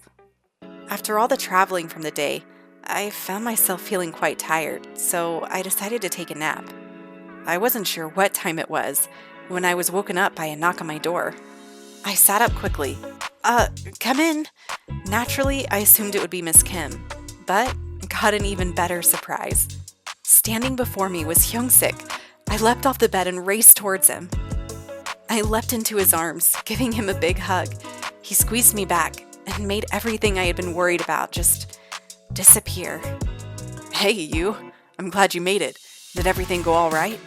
I nodded my head. "Good. Sorry about not being able to pick you up myself. Today's been a pretty crazy day." "Don't worry about it. I'm just glad that you're here now." He smirked. "Me too. Would you, be alright if I steal you for a bit?" He winked at me. I chuckled. "Not at all." "Great. Let me change clothes real quick and I'll come right back." I smiled and nodded my head. Just before he turned to leave, he leaned over my shoulder, kissing my cheek. The butterflies in my stomach extended themselves out into the rest of my body. My heart was beating like a drum. As much as I was still nervous about whatever would happen while I was there, I couldn't help but let myself be overtaken by the pure bliss and happiness I felt every second I was with him. Throughout the rest of the week, Youngsik and I were able to spend a good amount of time together, but there were definitely days where he had to stay at the office longer. The times we did have together, they were worth every second. I just felt so happy. Mrs. Park wasn't home very often. She was always at the office or off at meetings elsewhere. But when she did come back to the house, it was quite late and she would head straight to her room. Mr. Park said it was perfectly normal for her. After all, it takes a lot to run one of the best groups of hotels. I did have to say, that was something I could respect about her. She was definitely someone who was motivated, determined, and not afraid of hard work. However, at the same time, it made me wonder more about Hyungsik's childhood growing up. and how lonely it must have been if she was as absent then as she was now. He didn't seem terribly bothered by it, but it was still in the back of my mind. The day of the party arrived, and I was feeling nervous. Hyung-sik would already be at the venue, as he had to greet the guests on behalf of the company. His mother would arrive a little late since she would be finishing up the loose ends of a contract they were getting signed off on. That just left me, Miss Kim, and Mr. Park. The three of us would be driving there together, Miss Kim as our chauffeur and Mr. Park as my escort into the party. The dress Mr. Park had gotten me was gorgeous. I'd never worn anything like it. After all, I could never dream of affording a dress like that with my budget. He spared no expense. Even a makeup artist and hairstylist were brought over to assist me with getting ready. I literally felt like royalty. I came out of the dressing room to where Mr. Park and Miss Kim were waiting for me. I laughed lightly. It's not too much, you think? Mr. Park smiled warmly at me. Not at all, my dear. On the contrary, you look stunning. I think my grandson will be greatly pleased. With that, he turned on his heel and headed towards the car. I could feel my face flush slightly at the thought of Hyung-sik. What would he think of me when he saw me like this? My thoughts were interrupted as Miss Kim ushered me outside. The venue was absolutely incredible. I'd never been to a place like that, let alone a place decorated for such an extravagant party. I followed Mr. Park as we arrived at the entrance. Everyone knew who he was, so no invitation was needed for him. The man at the door stopped me for a moment, but Mr. Park quickly winked and said, "She's with me." The man immediately backed off and motioned us inside. I was blown away. The chandeliers, the music, flowers, buffet tables, amount of servers. It was crazy. I couldn't believe that this was so normal for their family. I literally felt like I was some alien visiting from outer space. I continued to follow Mr. Park as we made our way over to a group of men in business suits that were chuckling. I could hear him clear his throat and motion towards me back behind him. That's when I realized the man he was talking to was Hyung-sik. He turned around quickly, his eyes wide as he caught sight of me. I could feel the burning in my cheeks rising to the surface and prayed that no one could see it. He walked forward, grabbing my hands. "Yuna, you look beautiful." I laughed embarrassedly. "It's all right, I guess." "No, it's more than that. I think the people here would agree with me." That's when I realized a lot of eyes in the room were on the two of us. He leaned a bit closer, speaking quietly. "Hey, don't concern yourself with them. They're all just curious since I'm the son of the chairwoman. After all, you're the first plus one I've ever brought." I appreciated how he was trying to ease my mind, but knowing that made me even more worried. It made me realize more of what Mrs. Park meant when she told me to know who I would be with and representing. Any misstep, and it could fall on Hyung-sik. Just then, the attention was pulled away from us as they announced the arrival of Chairwoman Ji-Yu Park. As was usual, she looked incredible. As terrifying as she was to me, I had to admit that the woman was the definition of class, confidence, and power. She made her way over to where we were standing and stopped in front of us. "Well, well, so the island girl can clean up well, can she?" "Mom," Hyung-sik said sternly. His mother looked at him. "Don't fret. I'm simply giving her a compliment. She passes for appearance. Now, let's see how she keeps up with everything else." With that said, she walked off to chat with another group nearby. Hyung-sik turned to me. "Hey, don't worry about my mom. She's always particularly more stern when it comes to events like this. After all, some of these guests could be big deciding factors in our future business endeavors." I nodded my head. Just then, a group of girls around my own age came waltzing over to the two of us. "Hyung-sik? Oh, we've been waiting so long to see you. We've missed seeing you around." One of the girls giggled and placed her hand on Hyung-sik's arm. "I've missed playing tennis with you at my father's estate. After all, you're the only one who's been able to make me break a sweat." "Me too. I miss our tutoring days. All those late nights and the books brings back memories, doesn't it?" The girl eyed me curiously, giving me the up-down as she spoke. If I wasn't feeling uncomfortable already, then this was definitely the moment. These girls seemed to have spent quite a bit of time with him, and time alone at that. Once again, I was feeling doubt creep into my mind. Hyung-sik brushed the girl's hand off and wrapped his arm around me, pulling me close. Those times were only necessary as per the request of my mother, so for me personally, I don't feel I've been missing much. Besides, there's someone else I'd rather occupy my time with. I couldn't believe what he had just said, and said out loud at that. I could feel daggers from the other girls cutting into me. I was feeling embarrassed, happy, shy, and shocked, all at the same time. Without hesitation, he grabbed my hand and pulled me away in the opposite direction. He walked me outside of the main banquet room and into a side hallway. Looking at me seriously, he said, "I know what you're thinking, and I don't want you getting any wrong ideas. Those girls, they're just daughters of some of our business partners, and our parents made arrangements for me to help them with different things. I simply did what was asked and nothing more. Nothing happened with any of them." I stared at him in surprise at first, and then chuckled. "Youngsik, it's fine. I'm okay. Though I appreciate you telling me." He smiled. Also, you look really handsome tonight." For the first time, I saw a slight tint of pink on his face. He scratched his head and let out a sigh. "Oh, you make it really hard for me, you know that?" I didn't know what he meant when he reached forward, grabbing me gently, and kissed me.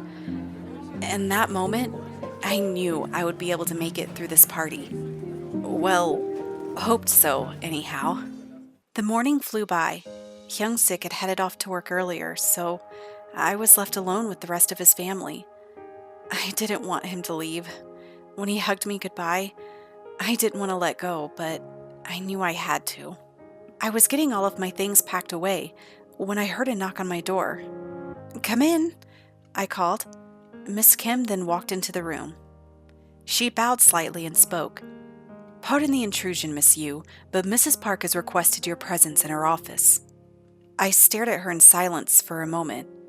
"She wants to see me?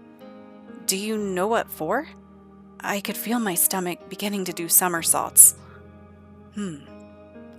That I do not know. It is simply my duty to inform you of the request and escort you there." Okay. I guess. Lead the way." I tried to smile, hoping Miss Kim wouldn't sense my worry. She turned, and I followed behind her out the door. I'd never been anywhere near his mother's room before, so the area of the house we were in was completely new to me. Of course, it was just as gorgeous as the rest. Before long, we arrived outside a large black door. Miss Kim knocked. "Mrs. Park, Miss Yu has arrived." I listened intently, waiting for a response. Finally, we heard, "You may enter."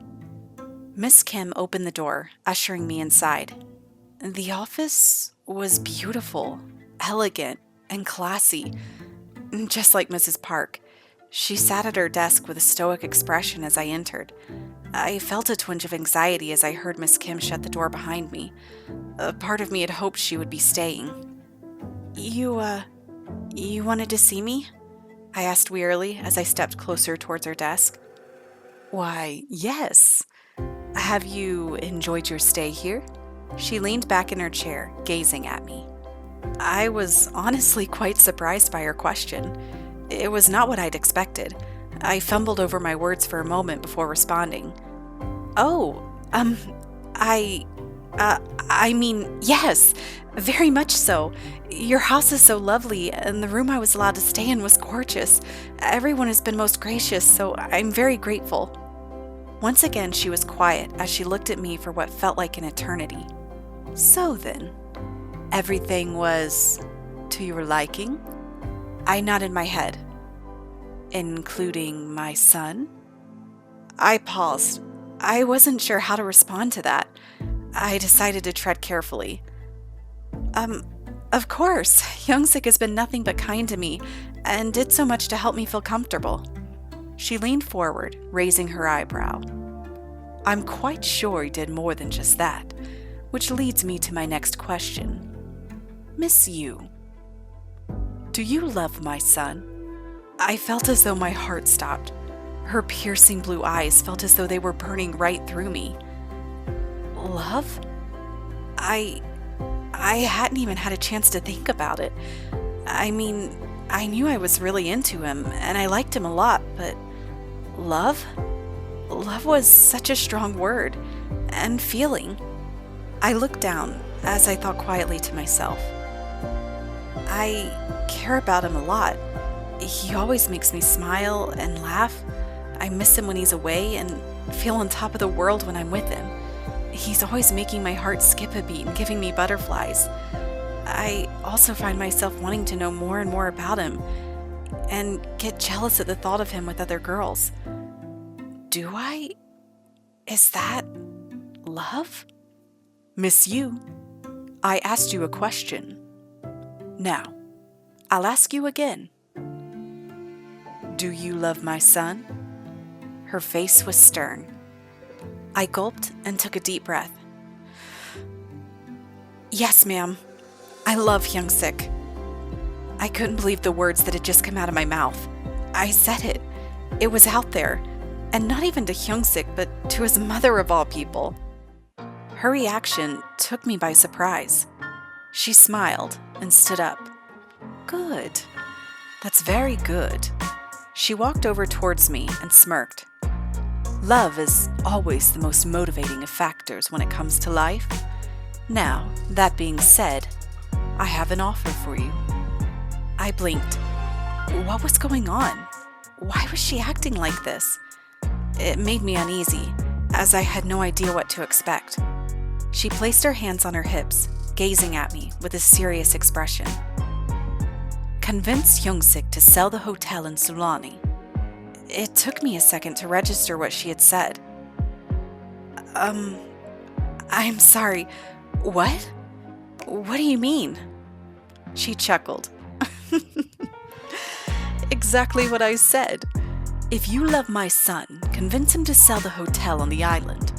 It's what needs to happen. He just doesn't realize it yet. I felt so much confusion at her request. I couldn't help but tell her what I knew. Hyung-sik loves that hotel. It means a lot to him. I don't think anything I say could convince him otherwise. Once again, she gave me an eerie smile. Well, you'll have to if you wish to stay with him. My heart stopped. I'm sorry? What do you mean by that? Her laugh filled the room. Oh dear Miss Yu, you don't get it? I guess I have to break things down for the islander to understand, now don't I? If you love my son, you'll convince him to sell the hotel. Otherwise, disappear from his life and never see him again. If you don't, I'll make sure you will. My mind began spiraling. I stopped breathing as I felt panic and anxiety creeping their way throughout my entire body. It felt as though a tsunami had just come through and washed away all the feelings I'd ever had. I was completely numb. Now, I know I just dumped a lot on you, so I'll give you some time to think about it. You have 1 month. Choose wisely. With that, she walked out of the room, calling to Miss Kim. Several minutes went by before I snapped out of it as I heard Miss Kim calling out my name. Miss Yu? Miss Yu? Are you all right? I've been calling to you for quite a while. I cleared my throat. Oh, yes, I'm fine. Sorry about that. I was just zoned out for a minute. We need to head to the airport to catch your flight back to Sulani. Please, let's not waste any more time. I quickly and quietly followed behind her out to the car. The whole way to the airport, I kept replaying the whole conversation that had just happened in my head. My mind was reeling with so many thoughts.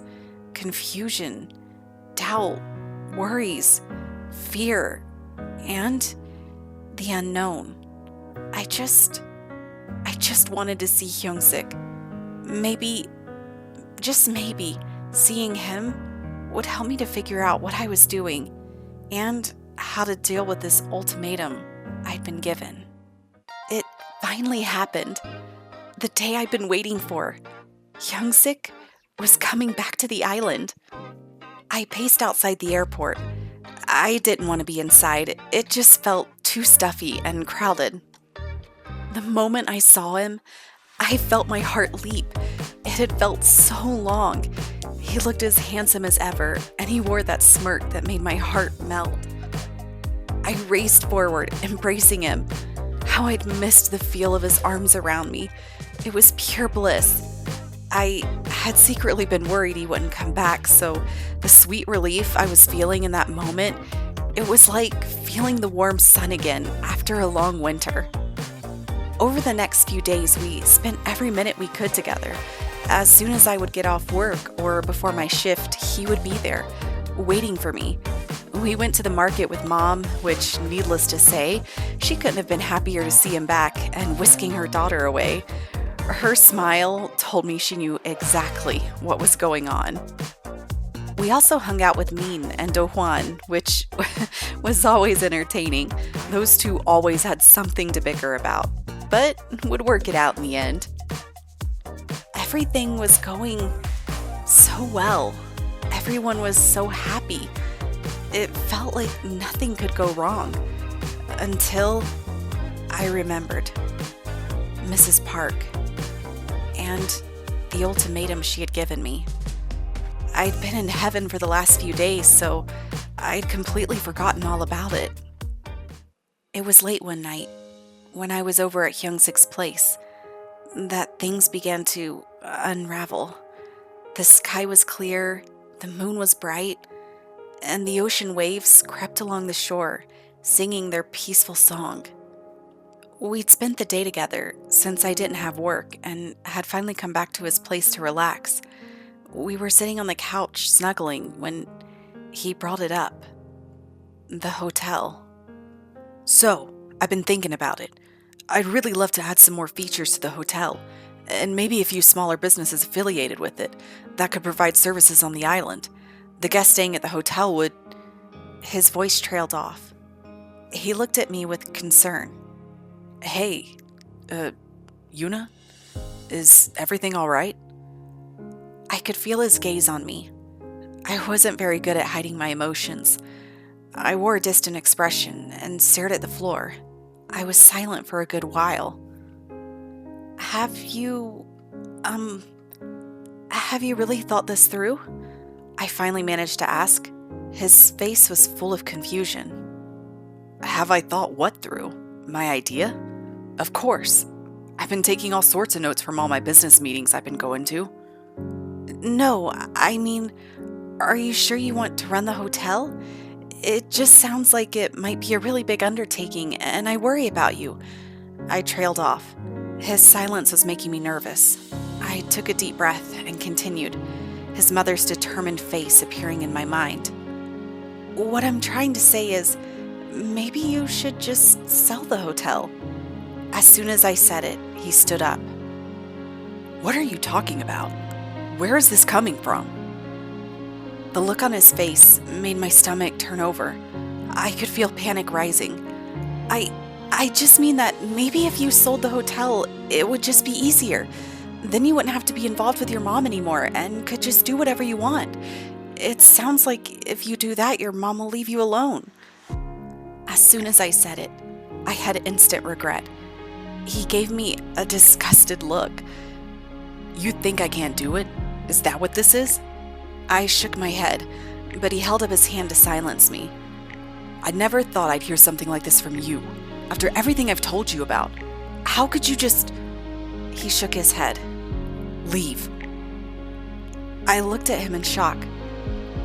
Hyung-sik, I was only trying to make a suggestion and help. Help? A suggestion? Is that what you call it? You know exactly how I feel about that hotel. If I knew you would end up doing this, I wouldn't have... I could feel my heart sinking. Please, Hyung-sik, listen to me, I pleaded. I didn't want things to end this way. I needed to do something. No, Yuna, you're just like my mother. Now go! He turned and faced away from me. Hyung-sik, I called out, but he raised his voice over mine. Get out! The room filled with silence. I was at a loss of words. I could feel tears welling up along my bottom lashes, waiting to spill over the edge. I made my way over towards the door, looking over my shoulder at him one last time. I only said it for us. With that, I raced off, slamming the door behind me. As I walked home in the dark along the shore, I let it all out. I cried and cried, grateful that the moon was out and not the sun, so no one could see my puffy eyes and red cheeks. I had tried to do what I was told so I could stay with him, only to make things worse, and most likely not to be with him anyways. I'd made one attempt and ruined the whole thing. As I let the tears roll down, all I could think and pray for was that somehow, some way, Hyung-sik would forgive me, and that he wouldn't leave the island, abandoning me in the process. A week went by without hearing anything from Hyung-sik, not a single text message, and definitely no phone calls. I even stopped by his house several times to see him, but it was always quiet and empty. Speaking with both Min and my dad had helped me to gain more of a resolve about the whole situation. They were right. I needed to talk to him and tell him everything. It was the only way. But how was I supposed to talk to him if I could never find him? Fear crept in as I thought the one thought I didn't want to. Had he left the island? Before I panicked too long, an idea struck me. If anyone knew where he was, it was probably Sohee. Surely she might know what he's been up to. I quickly called her and asked if she knew anything. I felt relief sweep over me when I heard he'd been at the hotel a lot, working with the employees on new goals and business plans. She asked what was going on, so I spilled everything to her. She was silent on the other line for a moment, but soon let out a sigh. Thank goodness. It all makes sense now. When I asked her what did, she continued. I could tell something was off with Hyung-sik, but I couldn't tell what. Now I know. After a few more minutes of discussion, Sohee agreed to help me meet up with him. She would arrange for the two of them to meet, but I would be nearby waiting, and on her signal, would come forward to confront him. I was so happy to have her help, but I'd be lying if I said I wasn't nervous and was completely confident in how things would go down. I had to explain myself. I had to let him know what happened and why I said what I did. I owed him an explanation. I needed to tell him how I felt. The day arrived. I was nervous, antsy, and scared. The meeting was taking place at a dock not too far from town. There usually weren't very many people there, so it was private enough for what could be taking place, good or bad. I saw Sohee waiting at a table, looking out over the ocean. It wasn't long when I heard footsteps in the sand, approaching. It was him, Hyung-sik. He looked so handsome, but bitter at the same time. I'd missed seeing his face so much. All I wanted to do was burst out from where I was hiding and feel his embrace. The two began conversing upon his arrival. Took you long enough. You know how annoyed I get when I have to wait? So he glared at him. Hyung-sik rolled his eyes. Please, you'll survive. So what's so important that you dragged me out here to talk? A little bird told me that you and Yuna got into an argument and haven't seen each other since. Is that true? Hyung-sik stared at her with his eyebrows furrowed. Maybe that little birdie shouldn't concern itself with other people's problems. So he immediately stood up and approached him, crossing her arms. Did you even give her a chance to explain herself, or did you just yell and tell her to leave? He was silent. She gave an exasperated sigh. Seriously? You shouldn't have just jumped to conclusions. Maybe you should have found out more before you... He cut her off. It's none of your business. So he let out a small chuckle. You're absolutely right. It's not. But it is both of yours. I made my way forward from where I'd been hiding. Hyung-sik turned, his eyes widening. With a wave of her hand and one last comment, So-hee made her exit. The rest is up to you. See you later. Hyung-sik and I stood across from each other in silence for what felt like an eternity. He wasn't saying anything. In fact, he wasn't even looking at me. He kept his eyes on the ocean. I took a deep breath. Hyung-sik, I want to explain myself. Haven't you done that enough? He threw back dryly. No, I simply stated. He finally looked my way, catching my eyes. The things that I said, I didn't want to. I said them because I was scared. He lifted his head, his curiosity rising. Now you're not making sense. Just get to the point. This was it. This was the moment. I looked intensely at him and continued. Before I left your house that morning to catch my flight back here to the island, your mother asked to meet with me. His eyebrows furrowed.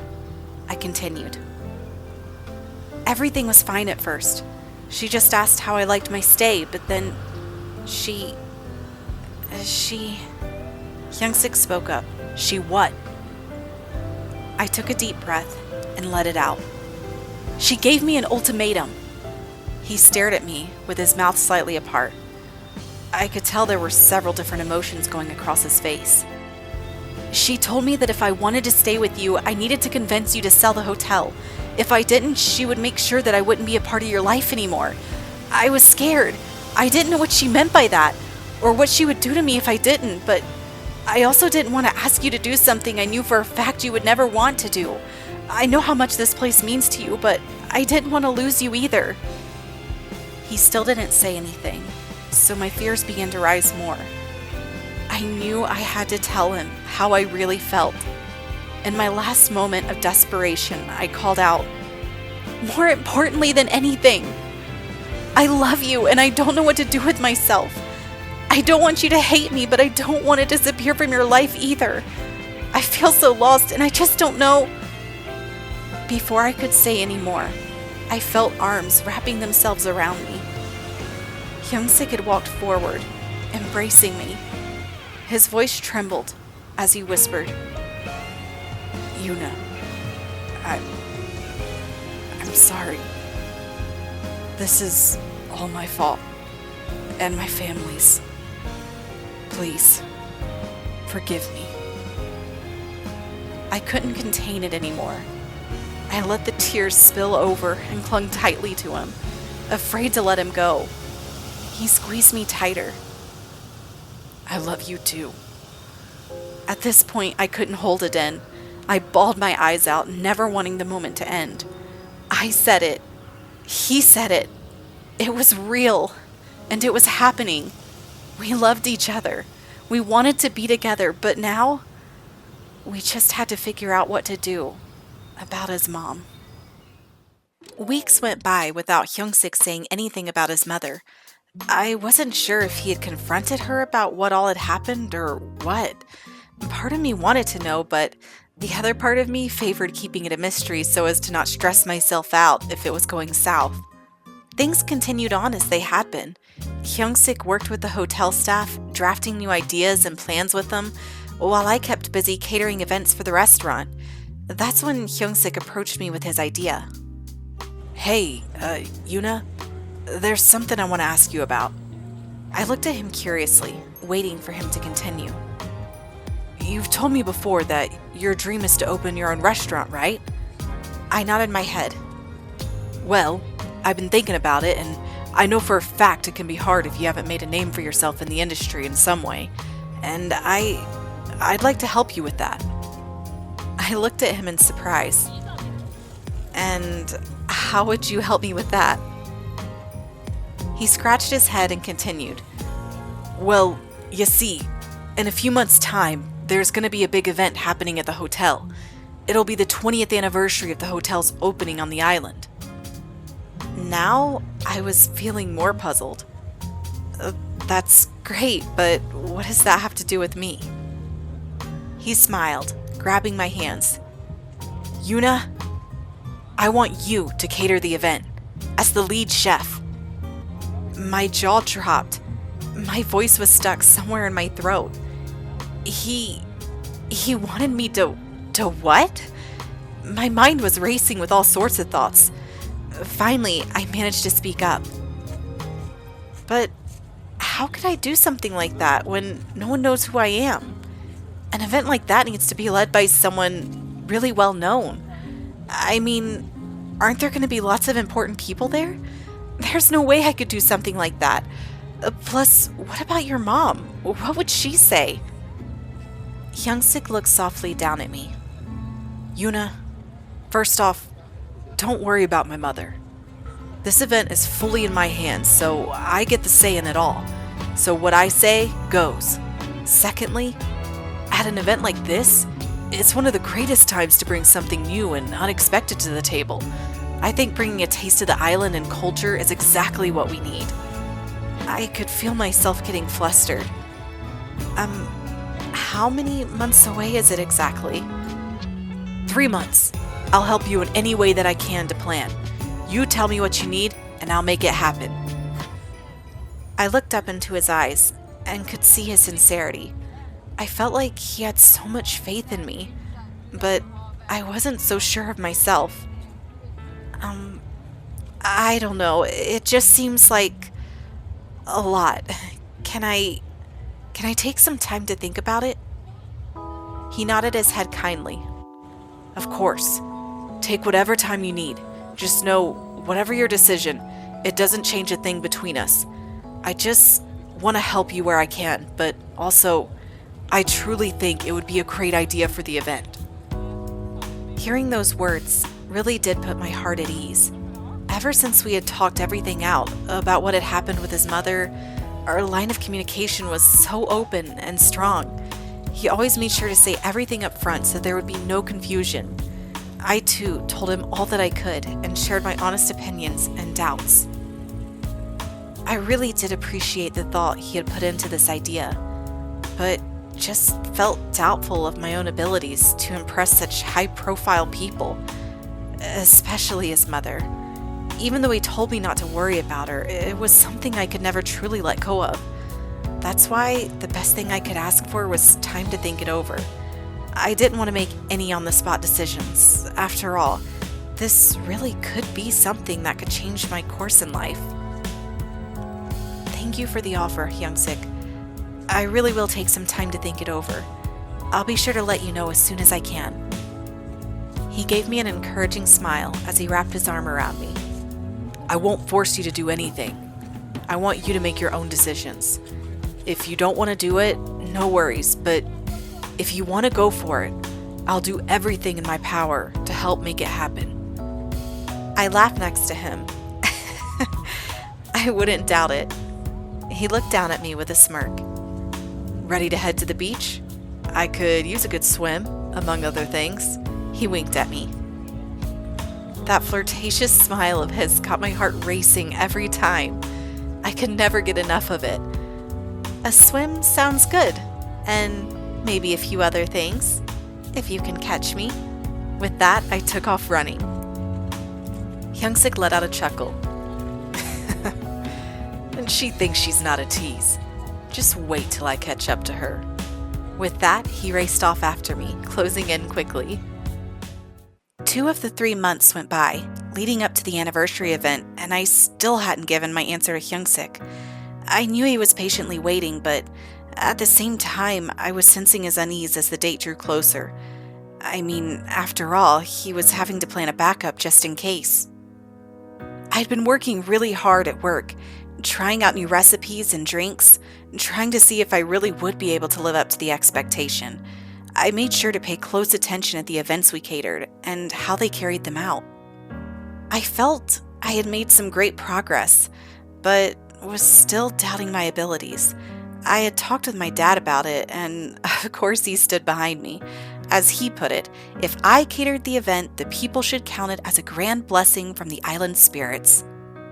I was at work one day when one of my fellow coworkers came back into the kitchen, beckoning me. Hey, Yuna? There's someone out there asking for you. She's near the bar." I hesitated. Who in the world was here to see me? She? Even my own mom didn't come to see me at work. I smiled and headed out the door. I made my way through the restaurant and towards the bar. My heart stopped when I saw the silhouette of the woman before me. It was Mrs. Park. She looked just as refined and polished as usual. It never ceased to amaze me how someone could always seem so put together. I smiled and bowed slightly. "Hello, Mrs. Park. What brings you to this establishment?" I did my best to maintain a neutral, professional appearance since I was at work. "Yes, what indeed?" She turned more towards me and crossed her arms. "Someone informed me that my son is asking you to cater the hotel's 20th anniversary event. Did I hear correctly?" She stared at me, waiting for my response. I nodded my head. Yes, ma'am, you did." My stomach began to turn into knots. She walked closer and, with a serious look, said, "Don't even think about agreeing to such a ridiculous request. I won't have something with my name attached to it tainted by the likes of an unknown islander. We have a legacy to uphold." In all honesty, I didn't know how to respond. All I could think about was all the things Hyungsik and I had talked about in regards to his mother. I kept my gaze down and bowed. "Was there anything else that you needed?" She peered at me with her steely gaze. I wasn't sure if she was pleased with my response or questioning why I hadn't reacted. After a few moments of silence, she finally spoke up. "No, there wasn't. I've wasted enough of my precious time in this dingy place."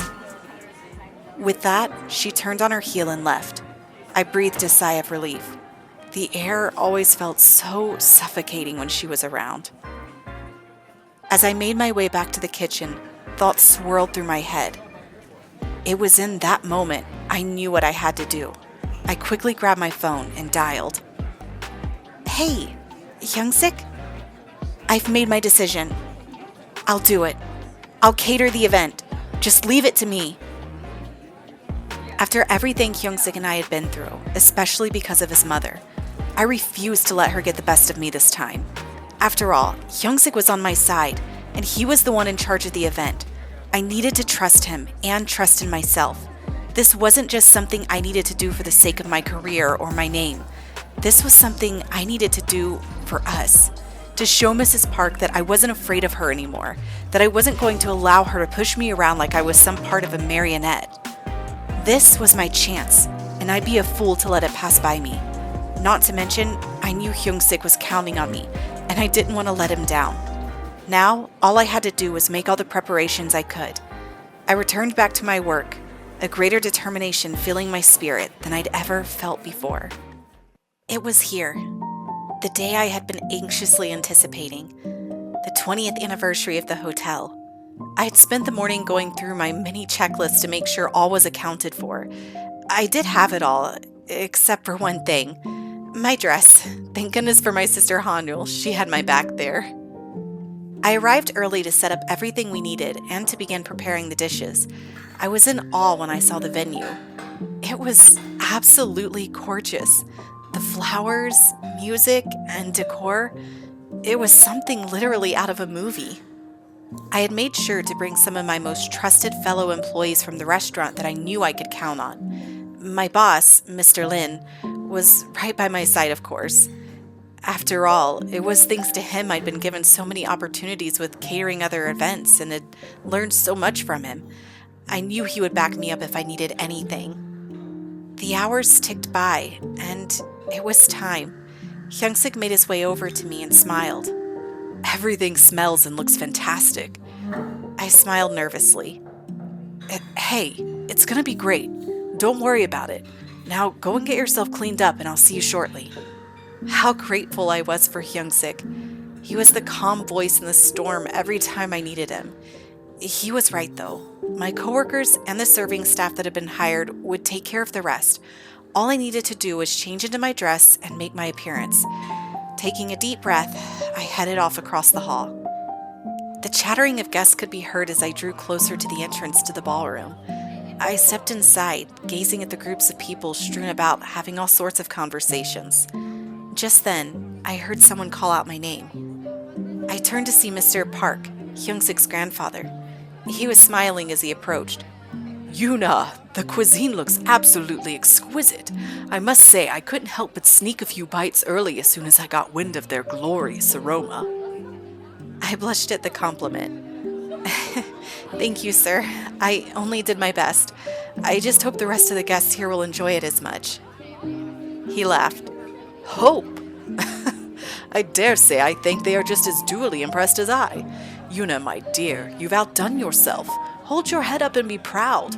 I knew if Hyung-sik believed in you that it would be a success. With that, he patted me on the shoulder, walking off to another group of people nearby. Just then, a man walked up to the podium, announcing the official start of the event, introducing Hyung-sik to the room. I smiled as I watched my boyfriend make his way to the stage. Just knowing that we were together made my cheeks turn red with heat. He was looking especially handsome today. He greeted all the guests, welcoming them to the celebratory event, thanking them all for their contributions over the years. His speech lasted for quite a while, going through a history of the hotel and its impact here on the island. As he neared the end, he began to introduce the different highlights of the event and who was in charge of them. With the introduction of each, that person would come to the stage and offer a brief welcome. My turn was fast approaching. As soon as I heard my name, I could feel my stomach somersaulting. I made my way to the podium, feeling all eyes on me. As I looked out over the crowd, my eyes met with that of Mrs. Park. I hadn't even seen her arrive yet. She was staring at me, fury in her eyes. I gulped, looking sidelong at Hyung-sik. He gave me a warm smile and nodded his head. I closed my eyes and took a deep breath. That's right. Don't worry about her. This event isn't about her anyways. This is about Hyung-sik and the legacy of his father. I'm doing this for him and no one else. Regaining my ground, I smiled and began my speech. Welcome, esteemed guests, to the 20th anniversary of this grand hotel. It is my honor and privilege to have been asked by Mr. Park here to cater this historical event. My name is Yuna Yu, and I've grown up on this island my entire life. With each dish that will be presented to you, I hope it will bring a taste of our island's rich culture and flavors. Thank you all, and have a wonderful evening. As I made my way off stage, I was filled with so much confidence and drive. I had done it. Whether Mrs. Park liked it or not, I had achieved what I had set out to do. Not for me, but for someone I loved. Hyung-sik gave me a wink as I passed. I could sense his pride in me, too. Throughout the night, I had so many people coming over to offer me their praise on the dishes I'd made. Several even gave me their business cards, telling me to contact them once I got myself more established. As music filled the room, Hyung-sik made his way over and took my hand for a dance. I could feel everyone staring at the two of us. He whispered in my ear, "They all want to know who the son of the president of the company is interested in, and I have no shame about that." I blushed, my heart fluttering. As the night was drawing to a close, the moment I'd been waiting for finally arrived. Mrs. Park made her way over to me when she saw I was alone. Well, well, well. It seems the little islander has some guts after all. I guess not every creature flees when they sense a storm is on the way. I faced her, allowing the confidence from earlier to seep into every fiber of my being. If you mean the storm is you, then you're right. Not all storms have to be outrun. Some you should just have to stand your ground and weather it, even if there are some consequences involved. Regardless, when one does it for love, nothing else matters.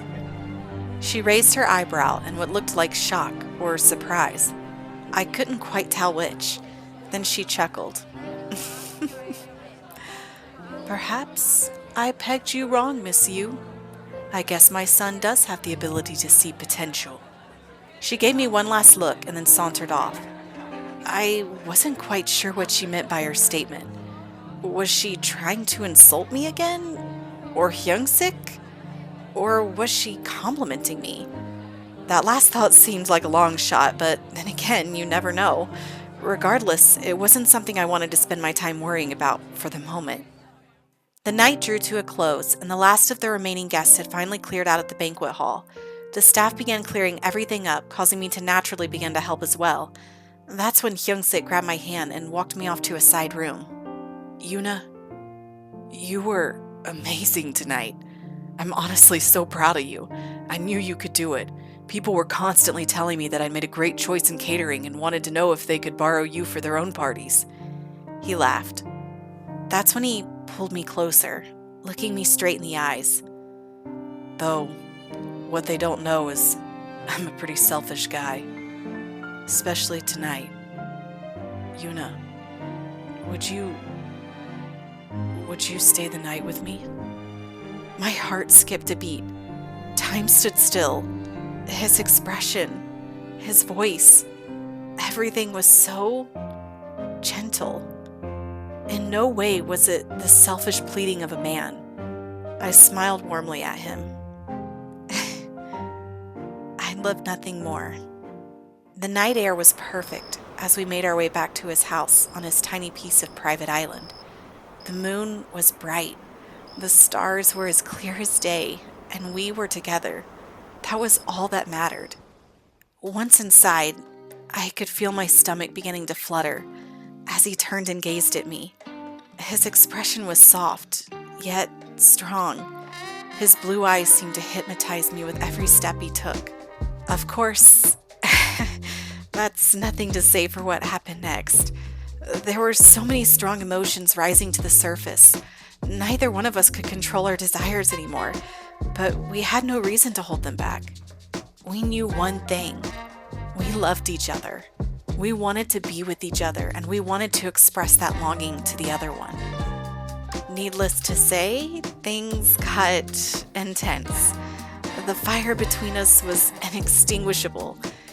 Even so, I wouldn't have changed a single thing about it. It was perfect, and I didn't want the night to end. After the hotel's big event, and that night, things between Hyung-sik and I continued to progress and get more serious. Even so, we both were still kept busy between our different jobs. Regardless, we still made sure we had time for each other. We also decided to come clean to my parents about the nature of our relationship. It was about a week after the hotel event that we sat down with them and confessed we were officially together. Of course, Dad already knew, so he just pretended to be surprised and congratulated us. As for my mom, she was bouncing off the walls. She had suspected it, but still hadn't been 100% sure. She was absolutely beaming at the news. I was honestly worried she would start talking about grandkids and the like. Thankfully, she saved me from that embarrassment. She got herself focused instead on all the details. She wanted the whole story of when it happened and how. Of course, we gave her the shorthand version and kept out some other details. Needless to say, I was relieved that things went over so well. Honestly, it was refreshing to have so much excitement and support compared to how Mrs. Park seemed to feel about it. Speaking of Mrs. Park, I had only seen her on the rare occasions here and there since the event. Hyung-sik had said she was busy working on some new contracts with other companies and trying to renegotiate certain things. Before we knew it, our 1-year anniversary was coming up of being a couple. I couldn't believe it. Had that much time passed already? We'd been through so much together that it felt as though we'd known each other for our whole lives. Hyung-sik had told me to make sure I didn't make plans so we could spend the day together. We'd started off meeting at the fish market for some shopping and to recall where it was we first met. Later on, we went to the sandbar for a light lunch and drinks as we talked about when we coincidentally ran into each other again. I laughed, remembering the awkward blind date I had been on at the time, and he confessed that he had felt disappointed when he heard I was on a date. Then we headed to the Solani Beach Club to reminisce about when he confided in me about his dad and tried to test the waters to see if I was interested in him at all. I had to tell him that he had made my heart beat so fast back then, as I had thought for sure he was going to kiss me. I could tell he was pleased with himself. As the evening drew on and the sun began to set, we arrived at his house. Instead of going inside, we walked along the shore, letting the water lap gently at our feet. The air was calm, seagulls calling out in the distance, and the hum of cicadas making their presence known. We stood side by side, taking deep breaths, smelling the salty air and taking in the beauty around us. That's when it happened. Hyung-sik turned to look at me, saying my name in his gentle, soothing voice. Yuna, there's something I need to say. I faced him, curious what he could mean. He looked so serious after all. Of course. What is it? Well, we've been through a lot together, and I want to make sure you know how much that means to me. The good and the bad. We've had our ups and downs, but it was always worth it. You've always been worth it. I know for a fact my mother hasn't made things easy on you, and I can't apologize enough for that. But I hope you know what my mother thinks doesn't matter. Our relationship is between us and no one else. There's something I've been thinking about for a long time now. I want to be upfront and show you what you mean to me. I gasped in shock at what happened next. Hyung-sik knelt down in the sand, pulling a small box from his pocket and opening it. Yuna, I've never felt this way about anyone. You've truly taught me and shown me what it means to have a family and what love is really about. No matter what else comes our way, whether good or bad, I want to go through it with you, and only you. I could feel my eyes beginning to water as tears brimmed around the edges. I couldn't believe this was happening. He took a deep breath and smiled up at me. Yuna, would you do me the greatest honor of marrying me and allowing me to stand by your side as your husband, friend, and companion? I couldn't hold it back now. I let the tears fall. Hyung-sik, of course I will. I immediately reached forward, embracing him, sobbing tears of joy. I couldn't believe this was happening. It was like a dream. I hadn't seen this coming at all. It was now that I could see he had us going around to all those places from the past to build up to this moment. It was so romantic, so sweet, and just so Hyung-sik. As we were lost in our own world at that moment, suddenly several faces popped out from behind the nearby bushes. Min, Do-hwan, and So-hee all wore huge smiles on their faces and clapped their hands. Congratulations, bestie! You're engaged! I can't believe it! Min raced over and lifted up my hand to take a look at the jewel now glistening on my finger. Little Hyung-sik is growing up before my eyes. So he chuckled. Hyung-sik rolled his eyes, but laughed. Congrats and all, but it was a little cheesy, Do-hwan mumbled. Min elbowed him in the side. Seriously? If anything, I think you should be taking notes. Everyone laughed together, partaking in the bliss that was filling the air. Everything was so perfect. Hyung-sik and I were engaged, and our closest and dearest friends had been there to witness it and take pictures. It was a night for the books, and one that I'll never forget. After all, it's the night that began the start of my whole new life. After Hyung-sik's proposal to me, things really began to speed up. The next several months were spent in wedding planning. To be honest, I was quite surprised. I thought for sure that Mrs. Park would involve herself in the planning, but she stayed out of the picture most of the time. There was only one moment where she approached me before I went dress shopping to say, "Remember who you'll be representing." Once again, I had no idea if she meant it as a threat or just as a gentle reminder that eyes would be on me. Regardless, I didn't have much time to dwell on it with everything going on. If anyone was going crazy over everything, it was my mom. She was dancing on air with excitement. She wanted to be involved in every aspect. There were a few times I had to rein her back in and remind her it was mine and Hyung-sik's wedding, not hers. After all, when she heard that Hyung-sik hadn't put a budget on it, she went a little crazy. Even so, I didn't want anything grandeur. I wanted something simple, beautiful, and natural. I told Hyung-sik how I wanted the wedding to be here on the island, and he couldn't have agreed more. We both shared the same feelings. Him especially, since it was his connection to his father. As for food, I wanted the restaurant that I worked at to cater the event. After all, we were like a little family, and it was because of them that I was where I was today. Not to mention, you can't beat traditional island cuisine. It was the night before the wedding, and I was spending the night with both Min and Sohee. Both were so excited for the big day, especially Min. I had thought the local volcano erupted from how much she was trembling. We talked late into the night, reminiscing about all of our first meetings, and Sohee shared stories about Hyung-sik from when they were little. I loved hearing about the trouble he used to get into and their adventures. It was right before we went to sleep that I took a moment to share my thoughts with them. Hey, girls, I just want to say thank you for everything. Without you and your support, I don't think I'd be here just hours before my wedding day. Min, I've known you practically my whole life. You've always been a sister to me. You've always stood by me and given me the push that I need to try something new or to better myself. Sohee, I know we haven't known each other for very long, but even so, I feel like I've known you for ages. I was so weary of you when we first met, but I'm grateful we got it cleared up before too long.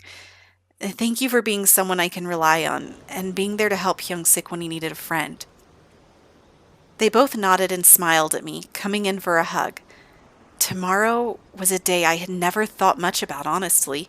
Of course, Mom always talked about it, but I had always been too busy with thoughts of having a restaurant one day, yet here I was. Funny how things turn out without you even realizing it. With the stars twinkling brightly in the clear Sulani night sky, we headed off to bed. After all, tomorrow was going to be one of the most important and memorable days of my life. I'm always trying my best. 내게 원하던 대로.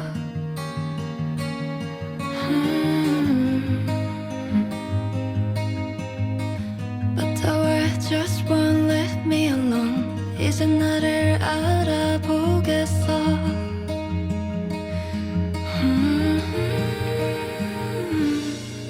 No one can truly see inside. 너 말해 I understand you. 살며시 숨을 보내도 지나온 날이 무색하게. Someday I see the light. 잠시 눈을 감고 기다리면 And then everything will be alright. 수많은 밤을 지내고 너는 내게 말했지.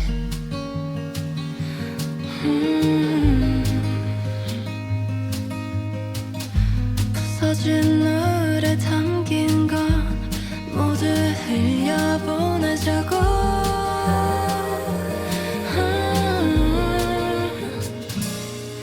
No one can truly see inside. 너 말해 I understand you. 살며시 숨을 보내도 지나온 날이 무색하게.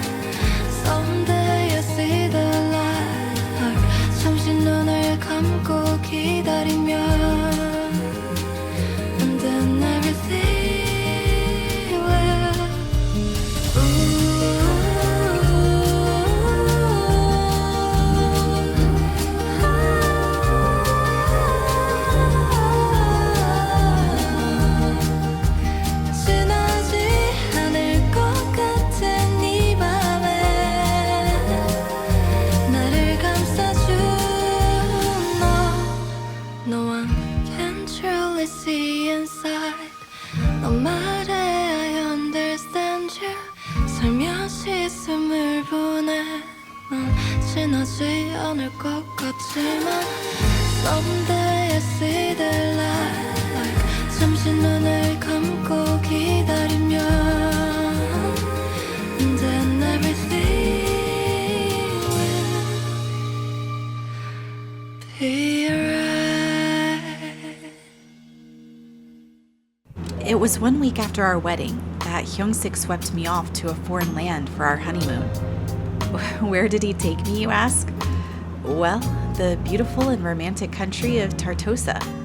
I'd only ever seen the place in magazines and TV shows, but to be there in person was a whole nother level. Never in my wildest dreams did I think I'd get to see a place like this with my own eyes.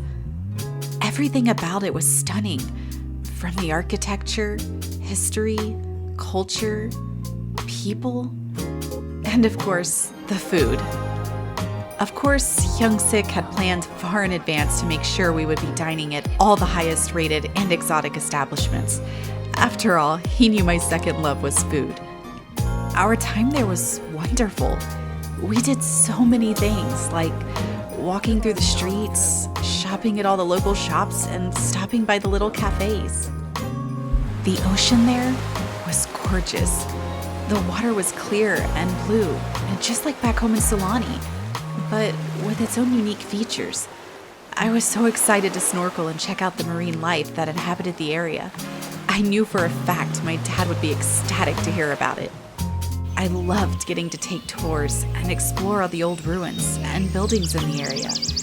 The country was rich with history, mysteries, and myths. I felt like I was walking in one of those documentaries they always made us watch in school. Even with all the incredible things we did and experienced, the best part of the whole thing was that I got to do it all with Hyung-sik.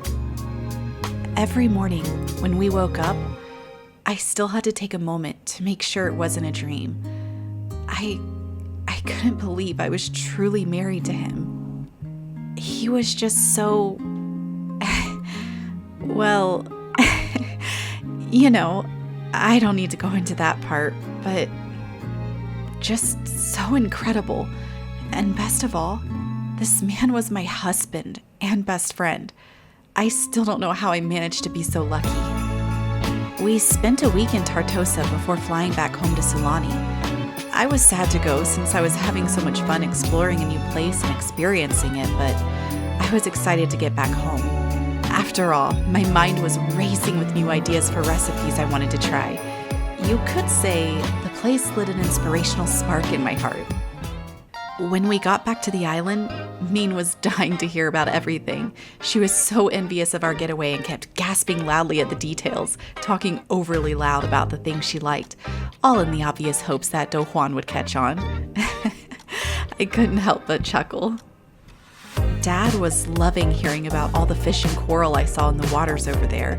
In fact, it made him want to pack up his gear and set sail to new lands, as he put it. Of course, Mom crushed that idea for him pretty quick. It felt great to be back home near everyone again. Even though I'd had quite the adventure, I knew I needed to get myself back in focus with my goal, to become a top chef and restaurant owner. It wouldn't be easy, but with Hyung-sik in my corner, I knew for a fact I'd be able to tackle whatever came my way. Plus, not to mention, at least I didn't have to listen to my mom gripe about me not having a boyfriend. Now, I had a husband, even better in her book. I got back into the swing of things quickly and began working intensely on my career goals. The work paid off, and I was able to get a promotion finally. I was thrilled and shocked all at the same time. However, the biggest shock was yet to come. It was about a month and a half after our honeymoon that I had realized my monthly cycle was late, which wasn't like me at all. I quickly raced to the store and returned home. I sat in the bathroom full of uncertainty when finally time was up. I looked down at the screen and gasped. There it was, 2 solid pink lines. There was a valid reason for being late. I was pregnant. My mind reeled with so many emotions. excitement, fear, anxiety, joy, you name it. All I knew was that I had to tell Hyung-sik. The news of my pregnancy spread quickly around the island. I should have known my mother wouldn't be able to keep quiet about it. Almost every store I went to, or when I went to the fish market, I was being congratulated by someone. It wasn't a bad thing, it was just something I wasn't used to. I'd never had so much attention on me before. My family and friends were also ecstatic for Hyung-sik and I. Mom kept telling me over and over again how she was never really worried about me and knew I'd be getting married and becoming a mother sooner rather than later. She said that, but with how she had constantly harped on me about dating and pushed those blind dates on me, said otherwise. Even so, I just laughed it off. Better to let bygones be bygones. One night before bed, Hyung-sik informed me that tomorrow his mother would officially be in town for several business meetings at the hotel. That would be our time to tell her the big news. The next morning after breakfast, we headed straight to the beautiful seaside resort. It still always amazed me that Hyung-sik owned the place and managed it. We walked inside where Hyung-sik spoke to the front desk attendant. They led us upstairs where we had had the banquet before and informed us that Mrs. Park would be there momentarily. I was so nervous, fidgeting my fingers through my hair in the hopes that some of the uncomfortable energy would find its place elsewhere. Hyung-sik grabbed my hand and looked at me with so much love and care. "Yuna, it's gonna be fine. Please, don't stress yourself out." I nodded my head. A few minutes later, we could hear the sound of heels click-clacking down the hall. Mrs. Park walked in with her usual confident strut. She looked between the both of us. "What's the occasion that you both need to be here to inform me of?" Hyung-sik stepped forward. "Mom, Yuna and I have something important to tell you." He smiled and looked over at me. I cleared my throat and smiled. Yes, we do. Mrs. Park, we wanted to meet with you today to let you know I'm pregnant." The room was silent. Mrs. Park stared at us both, not flinching or blinking in the slightest. Finally, she spoke up. "Pregnant?" I nodded my head. She looked as though she were about to say something, but seemed to stop herself. She looked at Hyung-sik and gave her familiar business smile. "Congratulations, son. I'm sure you'll be a great father." With that, she turned on her heel and walked off. Hyung-sik turned to me and smiled. "See? I told you you had nothing to be afraid of. Now it's done. Let's head back home and get your feet propped up. We have to make sure you get plenty of rest." I smiled back at him, but felt a tugging at my heart. Mrs. Park had congratulated her son, but what about me? Was it selfish of me to have wanted her to say something to me? The one carrying her grandchild? I still couldn't shake the feeling that there was still something between the two of us that wasn't resolved. I felt as though she had accepted our marriage because of Hyung-sik, but still didn't feel her approval. Or maybe that was just me. Maybe it was all just in my head, and I was thinking too deep about it all. The hormones. It's gotta be all these crazy pregnancy hormones. They're making me stress out over too much. Over the next few months, I worked on making my birthing plan and decorating the nursery. I couldn't believe the baby could be here any week now. Time was really flying by. Even so, I found myself hoping that once the baby was born, that Mrs. Park and I would be able to figure out our relationship, that I'd know exactly where I stood with her. After the birth of our daughter, everyone took turns coming over to meet her. Mom was obsessed. She constantly kept congratulating me and telling me how beautiful she was. Even so, she made sure not to let that take away from me. She made sure to put me first and check that I was okay and had what I needed. It was nice having Mom nearby. She came over often to help me out in the beginning. She would hold and rock little Hana for me so I could get in some extra sleep since I was up with her most of the night.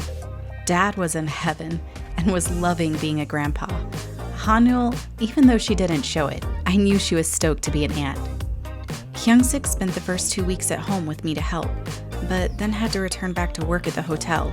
I definitely missed having him around as much, but it was a great time for me to spend getting to know Hana and to think about things.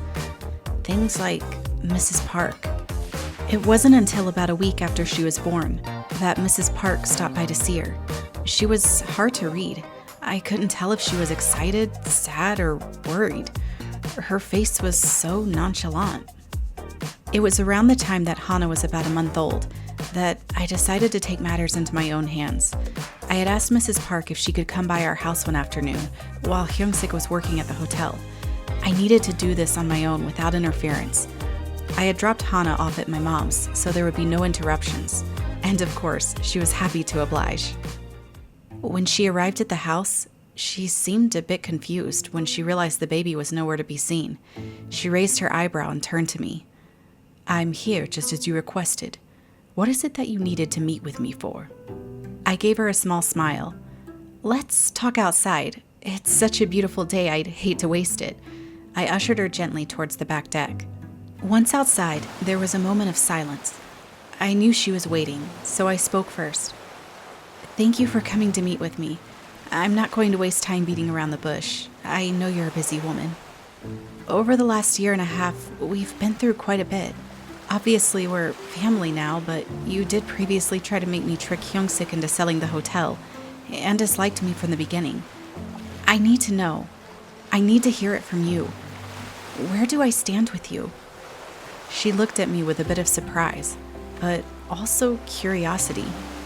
"As you've said, we're family now. That should suffice." I could feel anger welling up inside me. No, it's not. I'm tired of you brushing things off like they don't matter. Even your own son. From what I've heard, it sounds like once your husband was gone, you never cared to be a part of Hyung-sik's life. All you did was train him to follow in your footsteps. Do you even really care about your family? About Hyung-sik? From his point of view, it sounds like you didn't even care that your husband was gone. My emotions poured out of me like a broken dam. Rage flickered across Mrs. Park's eyes. "Don't you dare speak about Yun. You know nothing of our family. You know nothing of our..."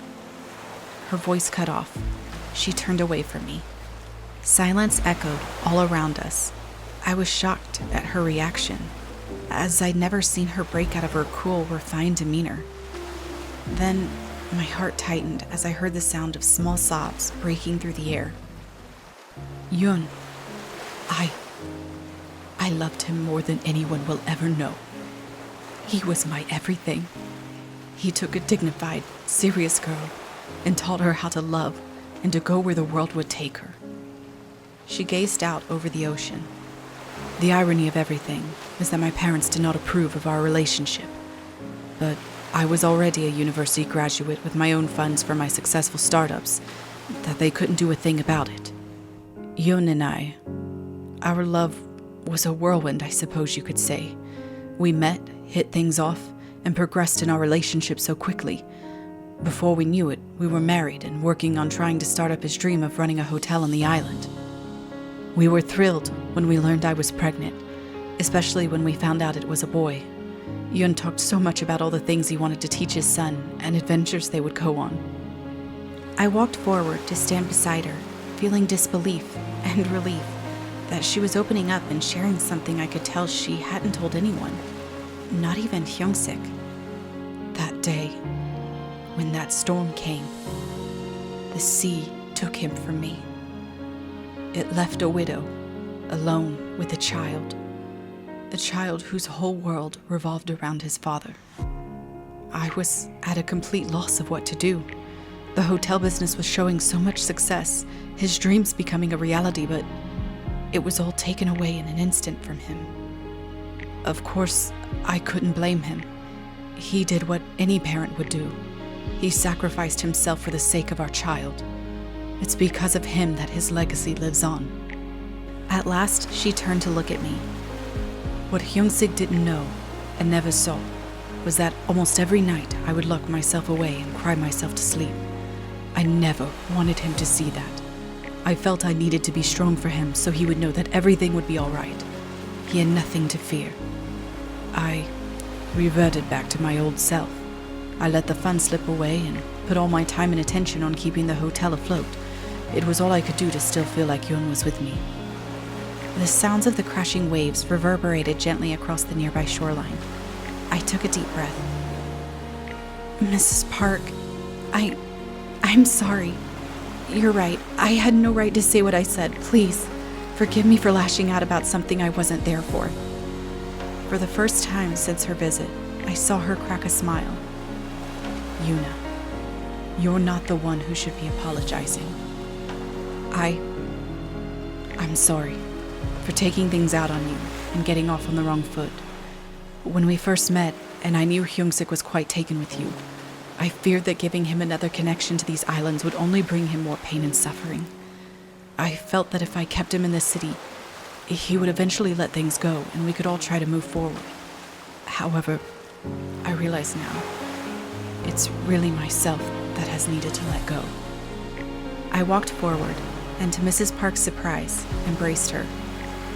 You're forgiven, so please, don't be so hard on yourself. She closed her eyes and returned the embrace. I could feel her trembling slightly as she held in tears. After all the years of holding in so much, I could only imagine what it must feel like. Pulling away, I looked her in the eyes. We're family now. I love Hyung-sik more than you'll ever know. He's made me into a better person and taught me what love and happiness can be. You're my mother-in-law, and now you're a grandmother to Hana. Please, we all love you and want you to be a part of her life. I want you to be a part of her life. The look she gave me was so foreign, as I'd never seen so much emotion from her. She flashed her biggest smile yet and nodded her head. Yes, I do too. Thank you, Yuna. It was strange hearing her say my first name, as she'd always called me Miss Yu. It was a breath of fresh air. I was so relieved. Things had started off rough at first, and I had no idea how things were going to go, but in the end, the truth brought peace. I knew it would still take a bit for her to fully open up and show us all her different sides, but we would be patient and wait. People don't change overnight. It takes lots of small steps along the way. Finally knowing where we stood with one another, I was able to put my focus on where it needed to be, my family and my own dream. After confronting Mrs. Park about everything, things really improved. She stopped by to visit far more often when she was in town and made sure to spend time with little Hana. It was a bit foreign to see her smiling so much more than I was used to, but I was so happy to see her being a part of Hana's life. She even went above and beyond by asking my parents if they would be willing to stay at her new hotel location she conveniently opened in Tartosa. She claimed she needed someone to stay there and provide a review and good feedback for how the staffing was. My mom's jaw about hit the floor, but she accepted without hesitation. Dad was thrilled too. He'd finally get to experience his fishing dream he'd had ever since my own trip there. While they were gone, Mom had asked me if Hanyo could stay with us. She knew she was old enough to be home alone, but she still didn't like the idea of her baby girl being there on her own. Of course I agreed. After all, it would be great to have her spend time with her niece. Mom and Dad dropped her off at our house and left for their trip. I was excited to have my sister stay with us. After all, it had been a while since the two of us had been able to hang out. She had recently graduated from high school and was starting her search for a job. She told me that Mom had told her not to stress out about it too much, since she was still just 18 and had plenty of time. Not to mention, according to Mom, more time to date. I had to keep my laugh inside. You could always count on Mom to move on to the next child on her list. Honestly, it made me curious. I wonder if Mom had a son, if she would do the same thing to him. But with only having daughters, I guess I'd never find out. Hyung-sik had gotten home from the hotel and was taking care of putting Hana to bed for me so that I could spend time with Hanyo. He even started a bonfire out along the shore for us. Another reason I love that man. He's always so good to me. The two of us sat in silence, listening to the sound of the crickets and ocean waves lapping against the sand. It was a gorgeous night. The sky was clear, and there were countless stars dotted across it. I decided to speak up first. So, you mentioned Mom was starting to pester you about dating now, too. How's that going? Any luck? She stayed silent for a moment and let out a big sigh. I finally get what you were going through with her. I never realized how rough it was back then. I'm sorry. I was surprised a bit by her comment, but laughed. It wasn't your problem back then anyways. Just be grateful I took the brunt of it for you for a while. She laughed too. Yuna, there was someone I was interested in. For a while. I thought he was a pretty cool guy. You know how I always liked guys living on the edge, but then I found out he was into some bad stuff and had done things to people I cared about. She looked back out over the ocean. With what she was saying, it made me curious if she was talking about Colt. Had she learned about what he did to Do-hwan? Or had he done something to one of her friends? Then I decided to ask the question I needed to know the answer to. Did this guy like you back? She let out a small laugh. Like me? Nah. He viewed me as nothing more than a kid. I thought that after I graduated, he might see me in a different light. I promised not to tell Mom. She looked at me seriously. I nodded my head. I was invited to a party by some of the kids from school. It was a party he was going to be at with his crew. I came home like normal, but told Mom and Dad I was going over to my friend's house to study. They didn't think anything of it. Really, I went to a friend's house, but changed up my whole look. I thought maybe he'll look at me more if I dress more like a woman instead of a high school girl. She bit her lip. I made my appearance at the party and definitely got attention, but not from who I wanted. When he finally saw me, all he said was, "Oh, look, little sis is trying to be a grown-up." Everyone started laughing, and I felt humiliated. But then I saw him starting to mess around with people's drinks, if you know what I mean, and taking things from people as they got more wasted. I knew he wasn't the greatest person, but I had no idea he would go so far as to do things that might hurt other people like that, and to take things that weren't his. I nodded my head as I listened. Honestly, I wasn't surprised in the least, but I knew him in a different way than Hanyu. I only knew him as the bully that was harassing Do-hwan. I felt like such an idiot. How could I like someone like that? I basically idolized him just because I thought he was cute and a bit on the bad boy side of things. I looked over at her and spoke gently. Hanyu, you're not an idiot.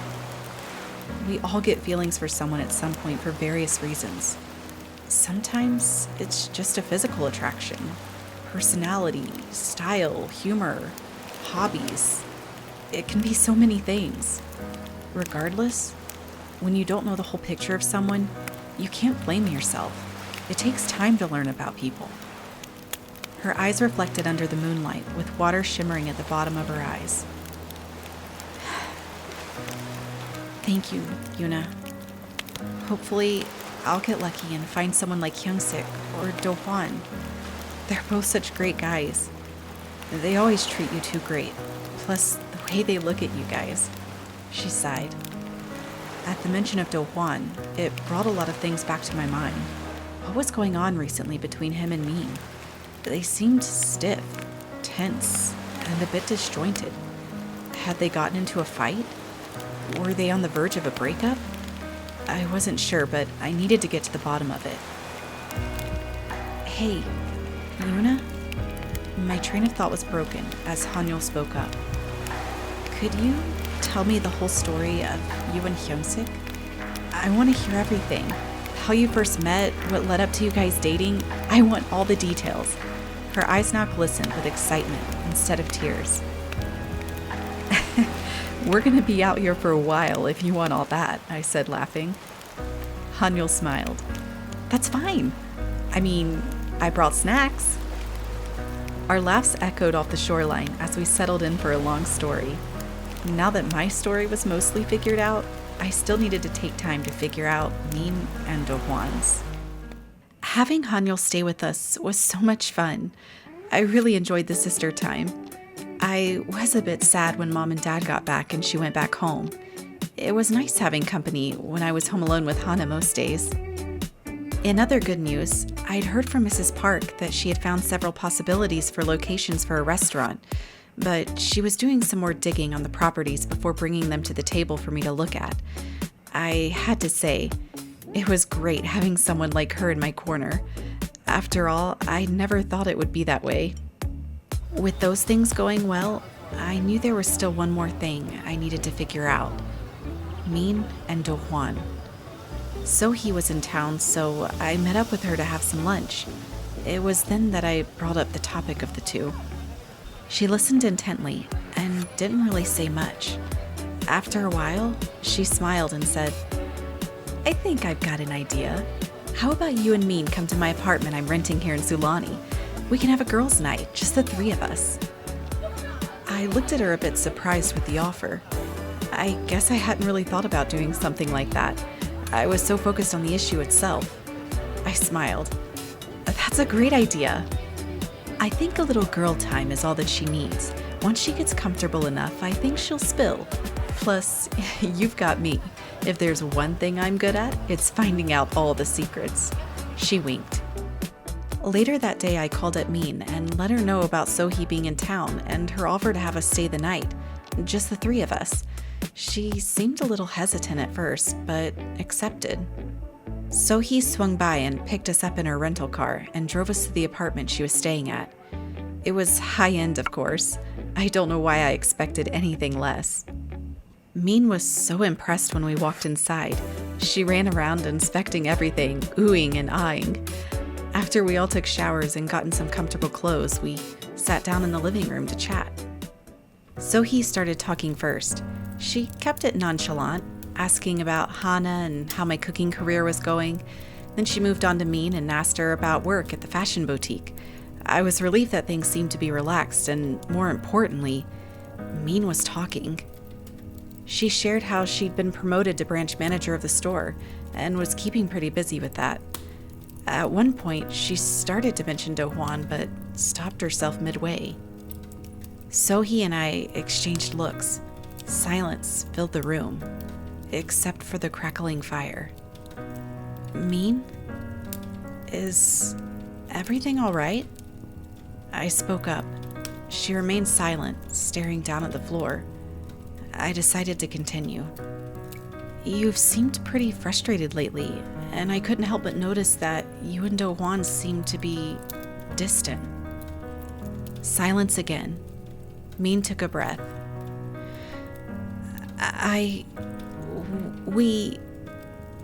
Well, I guess. She looked up at me. Things have been strained. I looked at her a bit puzzled. She continued. We've been getting into a lot of disagreements lately. It's been hard to see eye to eye. So-hee raised her eyebrow. Disagreements about what? I was thankful she was the one to ask because I didn't want to seem too nosy to my best friend. Min seemed nervous. She wasn't making much eye contact with either one of us. This and that. No one said a thing. We continued to wait. She sighed. I've been kind of hard on him about preparing for the future and getting a career. I guess the way I approached it wasn't right. He's been telling me that I'm constantly nagging him. I gave her a soft smile. I'm sure you've got your reasons. It just needs to be talked about. She finally looked up from the floor and directly at me. Her eyes had the look of fear and anxiety. That's because I do! She yelled out suddenly. She seemed to realize her reaction and put her face in her hands. The crackling fire echoed in the room until we heard the sound of soft sobs.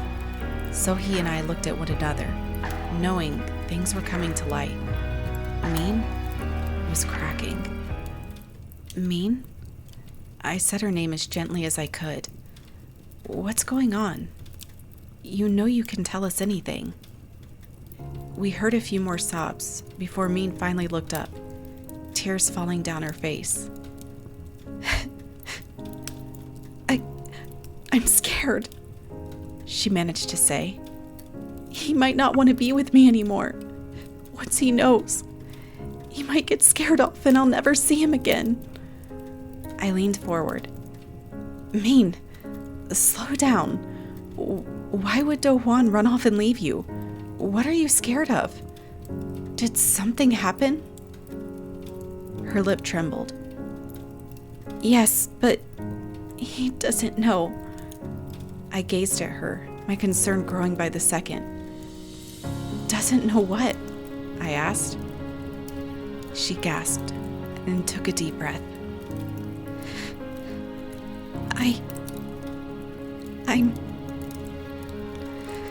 I'm pregnant. The air was still. I stared at her as I tried to wrap my head around the situation. Sohee sat with her usual calm demeanor. Is Do-hwan the... Min cut me off. Of course he is. Who else would it be? That's why I'm so scared. I quickly took stock of what I knew. Do-hwan and Min were going to have a baby, but he didn't even have a clue about it. Min hadn't told him a thing. She continued. I really love and care about Do-hwan, but he's not the most serious of guys. You know what he's like? A baby? That's like telling him to grow up. We've never talked about having kids. I took a deep breath and spoke calmly. Min, I think you're making too many assumptions about him because you've gotten yourself so worked up about it. Because you're the one who's really scared. Give Do-hwan a chance. Tell him. She looked at me with tears in her eyes. She was shaking as she let them cascade down to the ground. Sohee then spoke up. You know, I've met a lot of guys like Do-hwan. They're playful, joke about everything, and never seem to really go for it. Even so, from my own personal experience, I can tell you, Min, there's a lot more to Do-hwan than you realize. Tell him. With that, the truth was out. We finally knew what was going on. Min had been harping on Do-hwan out of her fear and trying to get him to do things without telling him why. However, now she knew what had to happen. She would have to tell him. In the meantime, until then, she would cry. Cry as hard and as much as she wanted to, with her two friends beside her. I hated seeing her cry like that, but felt such great relief that she had finally opened up. After all, pregnancy was nothing to go through alone. I could easily say that from my own experience. As hard as it was to watch her crying, I had to admit, I felt at peace knowing she was still willing to trust me. After the New Year's Eve party, things between Min and Do-hwan really improved. I was so happy to see the two of them back to their old selves. In fact, they were even better than that. They were even more romantic than before. It was about a month later that Mrs. Park called me to let me know she had narrowed things down between 3 locations for my restaurant. She informed me that she wouldn't be able to go with me to see them, as she had other business matters to attend to, but that Miss Kim would go. I was thrilled and excited. After all, this was a huge step towards my dream. I had wanted Hyung-sik to come along, but he too had meetings. On his way, he would drop Hana off at my parents' house, so it would just be me and Miss Kim. She picked me up an hour later, and we headed towards the first location. I could feel butterflies in my stomach. I never thought I would be so close to my goal so soon. It was much bigger than I was expecting. It had a beautiful, large deck that wrapped around the exterior of the building. There was a glass-covered bar area that was open, allowing a good breeze to come through. The kitchen was large and had plenty of space for multiple chefs. I also had to admire how modern the appliances were. There was both a downstairs and an upstairs eating area.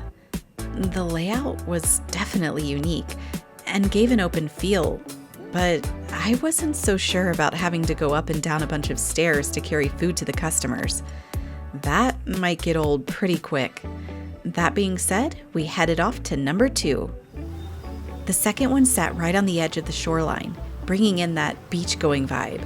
It was smaller than the first, but made it feel easier to manage. The entry was stylish but cute, using local resources from the island. The kitchen was smaller, but that wouldn't be too big a problem. There was also dining inside, but the main area was located on the back deck overlooking the coral reefs. Even better, the deck was covered. That was important to me since we definitely have our rainy seasons living on the island. I wouldn't want storms keeping customers away. Finally, we headed to the last spot. Again, it was smaller, but had a huge tree right in the center. There was room for outdoor tables, even a covered area for local bands to play to provide entertainment for guests. The only downside was there was no covering for the outdoor area, and there really wasn't much room to have people sitting inside as there were separate buildings, mostly for the kitchens. Miss Kim and I headed back to my house to discuss the options. I'd never realized what a decision picking a location could really be. There was so much to consider. Parking, dining areas, kitchen size, coverage for outdoor areas, pricing, and so on. I know it can be a bit overwhelming. Take your time and consider all your options. I'd recommend showing the pictures to Hyung-sik and discussing it with him. Once you've made a choice, or if you have other questions, contact Mrs. Park. She'll be glad to help you. Miss Kim flashed a calm, cool smile. Thank you. I seriously owe you for doing this with me. I wouldn't have even known where to start. I'll definitely talk to Hyung-sik about it and see what he says. As for Mrs. Park, I really don't want to bother her too much. I know she's got a lot on her plate. Miss Kim leaned forward in her chair. Yuna, I know Mrs. Park can be quite intimidating. However, when I tell you she likes you, I truly mean it. I was silent. I wasn't quite sure what to say. She's headstrong and difficult to gain approval from, as she has standards that are almost impossible to meet. A lot of that has to do with her own personal protections. After all the things she's been through in her life, she created her own walls that almost never came down. That being said, thank you for not giving up and continuing to force your way into our lives. For Hyung-sik, I've never seen him so happy. Mr. Park talks about you all the time. He's always looking forward to having another one of your original cuisines. But, Mrs. Park, ever since you came into the picture, she's truly opened up more and has begun dropping her walls. I can't tell you how grateful I am to you for what you've done for the Park family. I may be employed by them, but I view them as my own family. Over the many years I've known Mrs. Park, I've watched her pain cause her to push people away. Now, she's finally, truly smiling. You'll probably never hear her say it herself, but she talks about Hana to almost every person she knows when she's at work. I don't think she realized how much she would love being a grandmother. I could feel my eyes beginning to water as I heard Miss Kim speak. Never had I thought that I could make any kind of an impact on someone like Mrs. Park. To know that I had helped her to draw closer to those around her was a wonderful feeling. Thank you for telling me.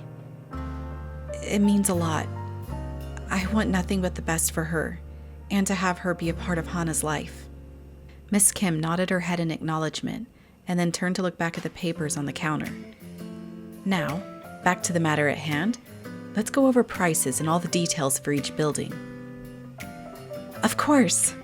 With that, we headed over and sat down at the kitchen island. As each day was passing, I was realizing how lucky I truly was.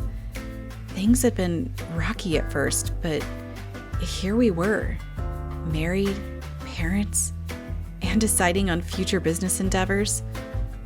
But most importantly, repairing the stonework on the paths that had been damaged amongst those of the Park family. A couple of weeks went by, and I still was having trouble making my final decision on where I wanted the restaurant. At the advice of my dad, he suggested that I talk with Mom about it. He said she has an eye for things like that. Plus, he felt it would really help her feel included, as she'd been feeling lonely after my marriage and Hanyul being so busy all the time. I went over to their house and told my mom all my thoughts. I gave her my list of pros and cons when it came to each place, what I would change, what I would keep, and so on. I was actually surprised at how intently she was listening to my every word. I was more accustomed to her listening, but really only half listening because she always knew better, especially back when I was single.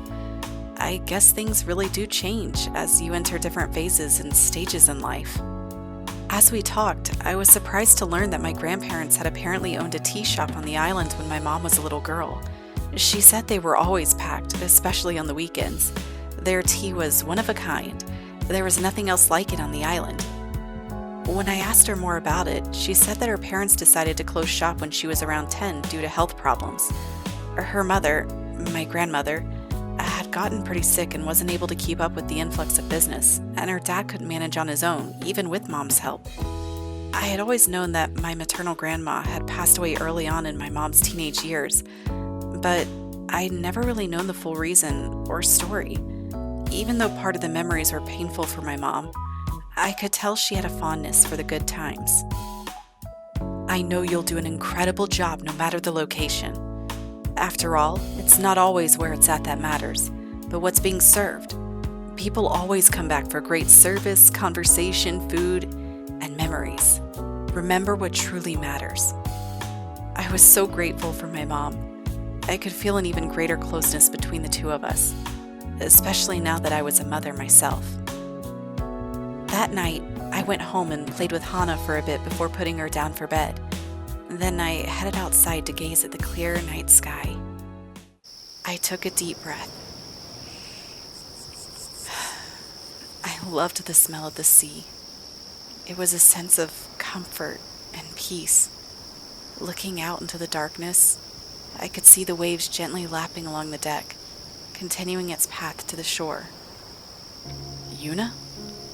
A familiar deep voice called out to me. I turned to see Hyungsik making his way over. What are you doing out here? Are you okay? I smiled. I'm fine. Just thought I'd get some fresh air to clear my head, see if it helps me make my decision. He walked over and sat down beside me. I know which one you should pick. He trailed off. My head shot up. What do you mean? Which one? I asked eagerly. He started to chuckle. I rolled my eyes. You don't have to tease me about it. No, I'm serious. He finally stifled his laughter. Then he looked at me with those blue eyes that always got me lost. Pick the one that you want our family to make a lifetime of memories in. After all, at the end of the day, that's all that matters. I had to admit, I was surprised at how similar what he was saying was to that of my mom. However, the peace I felt from hearing him say it out loud was everything. Thank you, Hyungsik. I think... No, not think. I know what to do now. I smiled.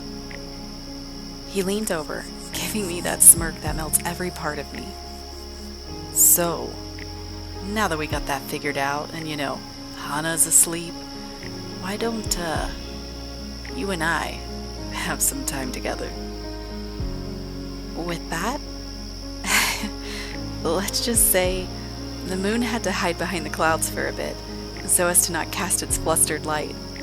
Thanks to both Hyungsik and my mother, I knew exactly what I would do, and I couldn't wait to tell Mrs. Park the next chance I got.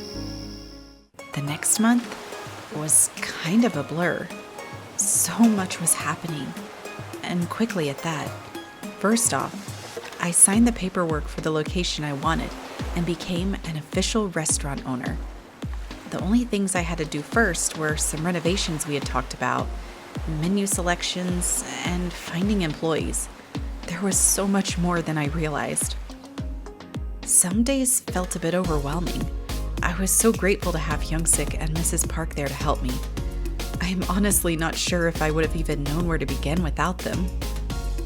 Mrs. Park helped me to organize and prep for interviews with employees. After all, she had staffed plenty of her own hotels. Youngsik, my dad, and Mr. Park helped me decide on the menu. Of course, taste testing was involved before anything was finalized.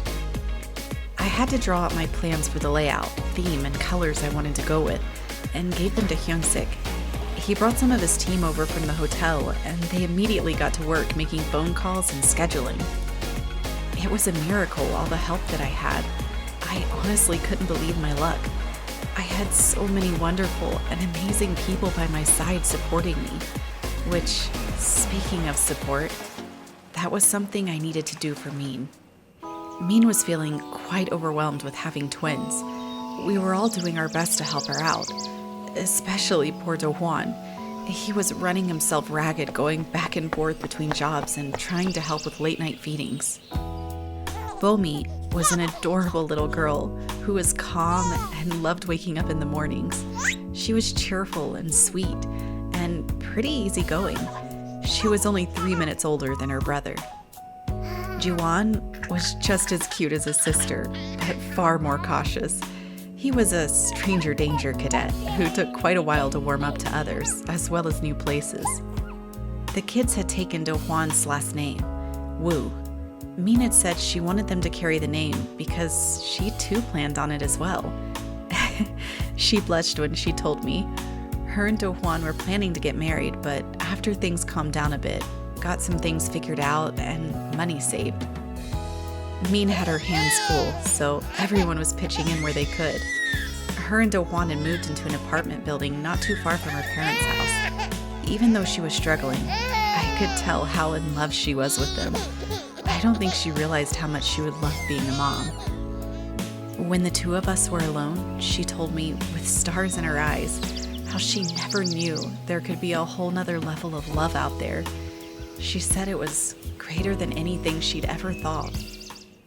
The weeks went by, and before I knew it, the time for the grand opening of the restaurant was right around the corner.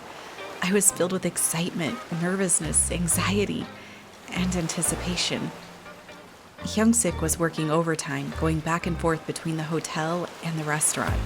He kept assuring me that things would go well and not to stress out. The menu was ready and the staff had been selected. We were going to start small at first and see how things went. And if they progressed quicker than we planned, then we would expand. Little Hana was excited too. She was learning so much and getting more interactive. She fed off the excitement of everything going on around her. I was grateful Mom and Dad were nearby and were willing to watch her while I managed the restaurant and got things moving. Sohee came by and provided the uniforms for my staff and myself. She said every new place, no matter what it was, needed to have a style that welcomed people, but also said, hey, we care about our image and vibe. The next morning, I awoke full of energy. Today was the day. I was going to put everything I could into the day and make it a success. My mind made up, I got ready and headed out the door to the restaurant. The moment was here. Let's do it. The months flew by. The restaurant was picking up momentum, and I was busier than I'd ever been. It was tough, but at the same time, I was enjoying every second of it. I couldn't believe I'd made my dream a reality. I kept telling Youngsik to pinch me to make sure I wasn't dreaming. As the restaurant and staff grew, my stomach grew along with it. Another baby was on the way, and I was starting to feel anxious. I honestly wasn't quite sure how in the world I would balance everything out. My mom assured me that she would be there to help me at any time that we needed it. For that, I was grateful. I'm not sure where I'd be without the support of my family. Hana was growing and learning new skills by the day. She was getting so close to crawling and would be running around before I knew it. I tried telling her that she was going to be a big sister, but I'm pretty sure she didn't know what I was talking about. It was fine. She'd figure it out soon enough. Surprise for me, I didn't know how soon either. I was around 37 weeks when I noticed the labor pains starting. I immediately called Hyung-sik, who came racing home from the hotel. Just like with Hana, I planned on doing an at-home water birth. I knew it would be tough, but I had felt so at peace last time, being so close to the ocean and in the comfort of our home. Mom came and took Hana so that we could be in the house alone without interruption. I also didn't want to scare her if something went wrong and she saw Mommy in pain. The midwife came, and before I knew it, baby was on the way. Hyung-sik stayed by my side and encouraged me through the whole thing. Honestly, this man, he's everything. I'm so lucky to have him by my side. Our baby soon came out into the world, and we were ecstatic. It was another little girl. Neither one of us cared what they were going to be. We just wanted a happy, healthy baby. After some thought, we decided to name her Ari. I couldn't wait for little Hana to come home and meet her new baby sister. Before that, though, Hyung-sik swept me off to our room and told me to relax. He said he would take care of everything. He simply wanted me to rest and recover. So, after feeding Ari, I handed her off and did just that.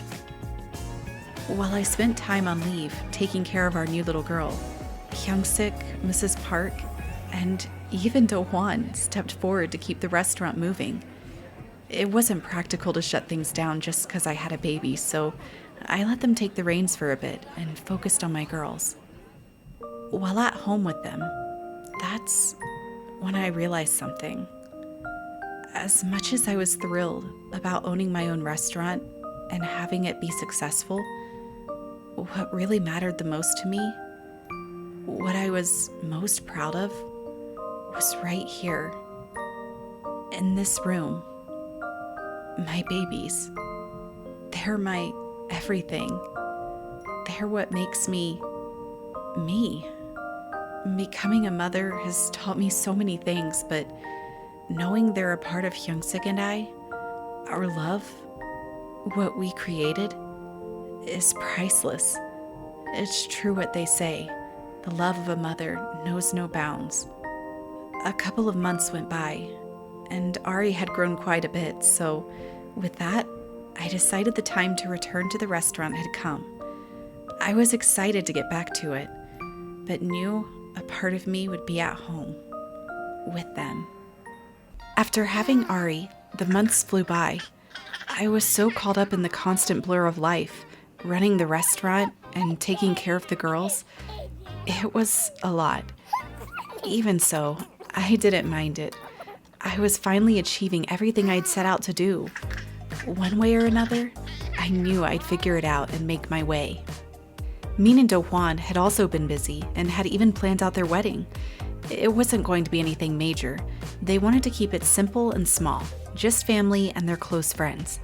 After all, since they were already parents, they knew just how important every dime was and didn't want to waste it on something like an extravagant wedding. However, there was one place they were willing to splurge, and that was on Min's dress, of course. No matter what, Min was always a fashionista and wanted to feel like the queen that she is. So he flew in as soon as she heard and offered Min all her stylists and took her to all the best shops in the city. I was happy to see Min looking so elated and full of energy again. Life with my two girls was hard, so I couldn't even imagine balancing twins like she was. The poor girl was exhausted most of the time, so seeing her light up again was worth it all. After the dress was found and all the other plans solidified, the three of us went to lunch. It was a gorgeous evening on the island. Hyung-sik was watching the restaurant for me so I could step away, and Mom was with Hana and Ari. It was here when Min asked us to be her bridesmaids in the wedding, which of course we both accepted without hesitation. After all, this wedding was a long time coming. We had all known they would get married at some point, but now it was really happening. After eating, we continued chatting and catching up with one another. That's when we started to find out some of the things going on in Sohee's world. So, what's the deal with you and my brother, June? Min asked curiously. All of us had known about Min's brother having a huge crush on Sohee. He'd always been an interesting guy, pretty lazy and laid back. Then when he saw Sohee and how she commanded a room, he was all eyes on her. She sighed. It's complicated. Her voice faded out as she looked out over the ocean. Min's eyebrow raised. Complicated? Does that mean there's actually something going on between the two of you? Like, romantically? I could tell Min was in disbelief. I wouldn't say that. So he dragged on. He's a good guy. Definitely unique, and marches to the beat of his own drum, but I don't know. My world is pretty different from his. It's high-flying and fast-paced. I know he's curious about it, but I'm not sure he would really manage it. You know how relaxed he is.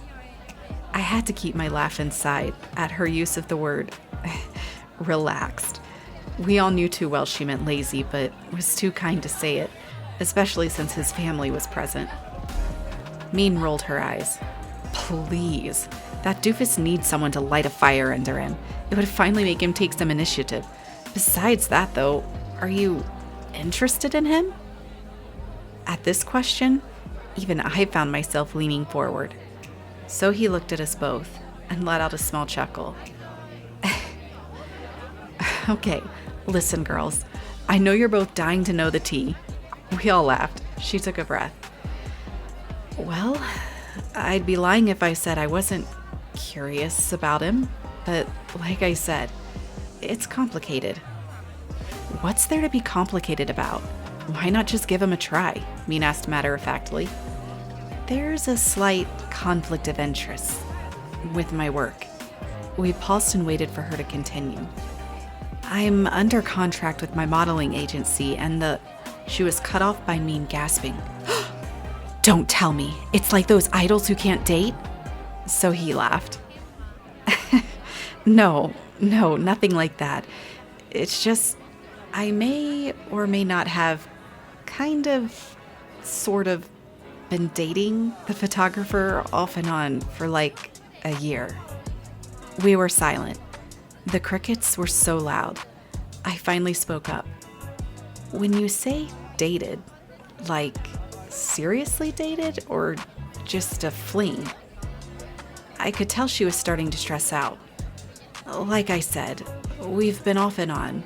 We had some good months, then hit rough patches, ended it, made up, got back together. A lot of back and forth. So, do you like him? Are you together right now? Min asked. I care about him. We've had good times, but no, we're not together now. Because I ended it. So, what's the problem then? Min questioned. Sohee's face looked a bit pained. I'm still working with him a lot for work, and I'm not sure how he'd react if he saw me with someone else in front of him, or if he'd drop me from the modeling list. I don't want to risk my career, but I also don't want to miss a chance. A chance that... Her cheeks began to flush. Min smirked. I think I get it now. Little old June might be too much of a sissy to stand up for himself or even the gumption to go for something. Honestly, girl, if he doesn't, you're better off without him. Though, I'll say this once and only once because it's my brother. Give it a shot. Besides, if the other guy flips his lid about it, that's not very professional in my personal opinion. He should learn to keep his work and personal life separate. Not that I mean that as a jab at you, of course. So he laughed, the tension leaving her. I guess you're right. It's always so simple when you look at everyone else and their relationships, but it really is difficult when it comes to yourself. The three of us continued chatting and enjoying the evening's warm, salty air. Spending time with these two girls made me feel so grateful.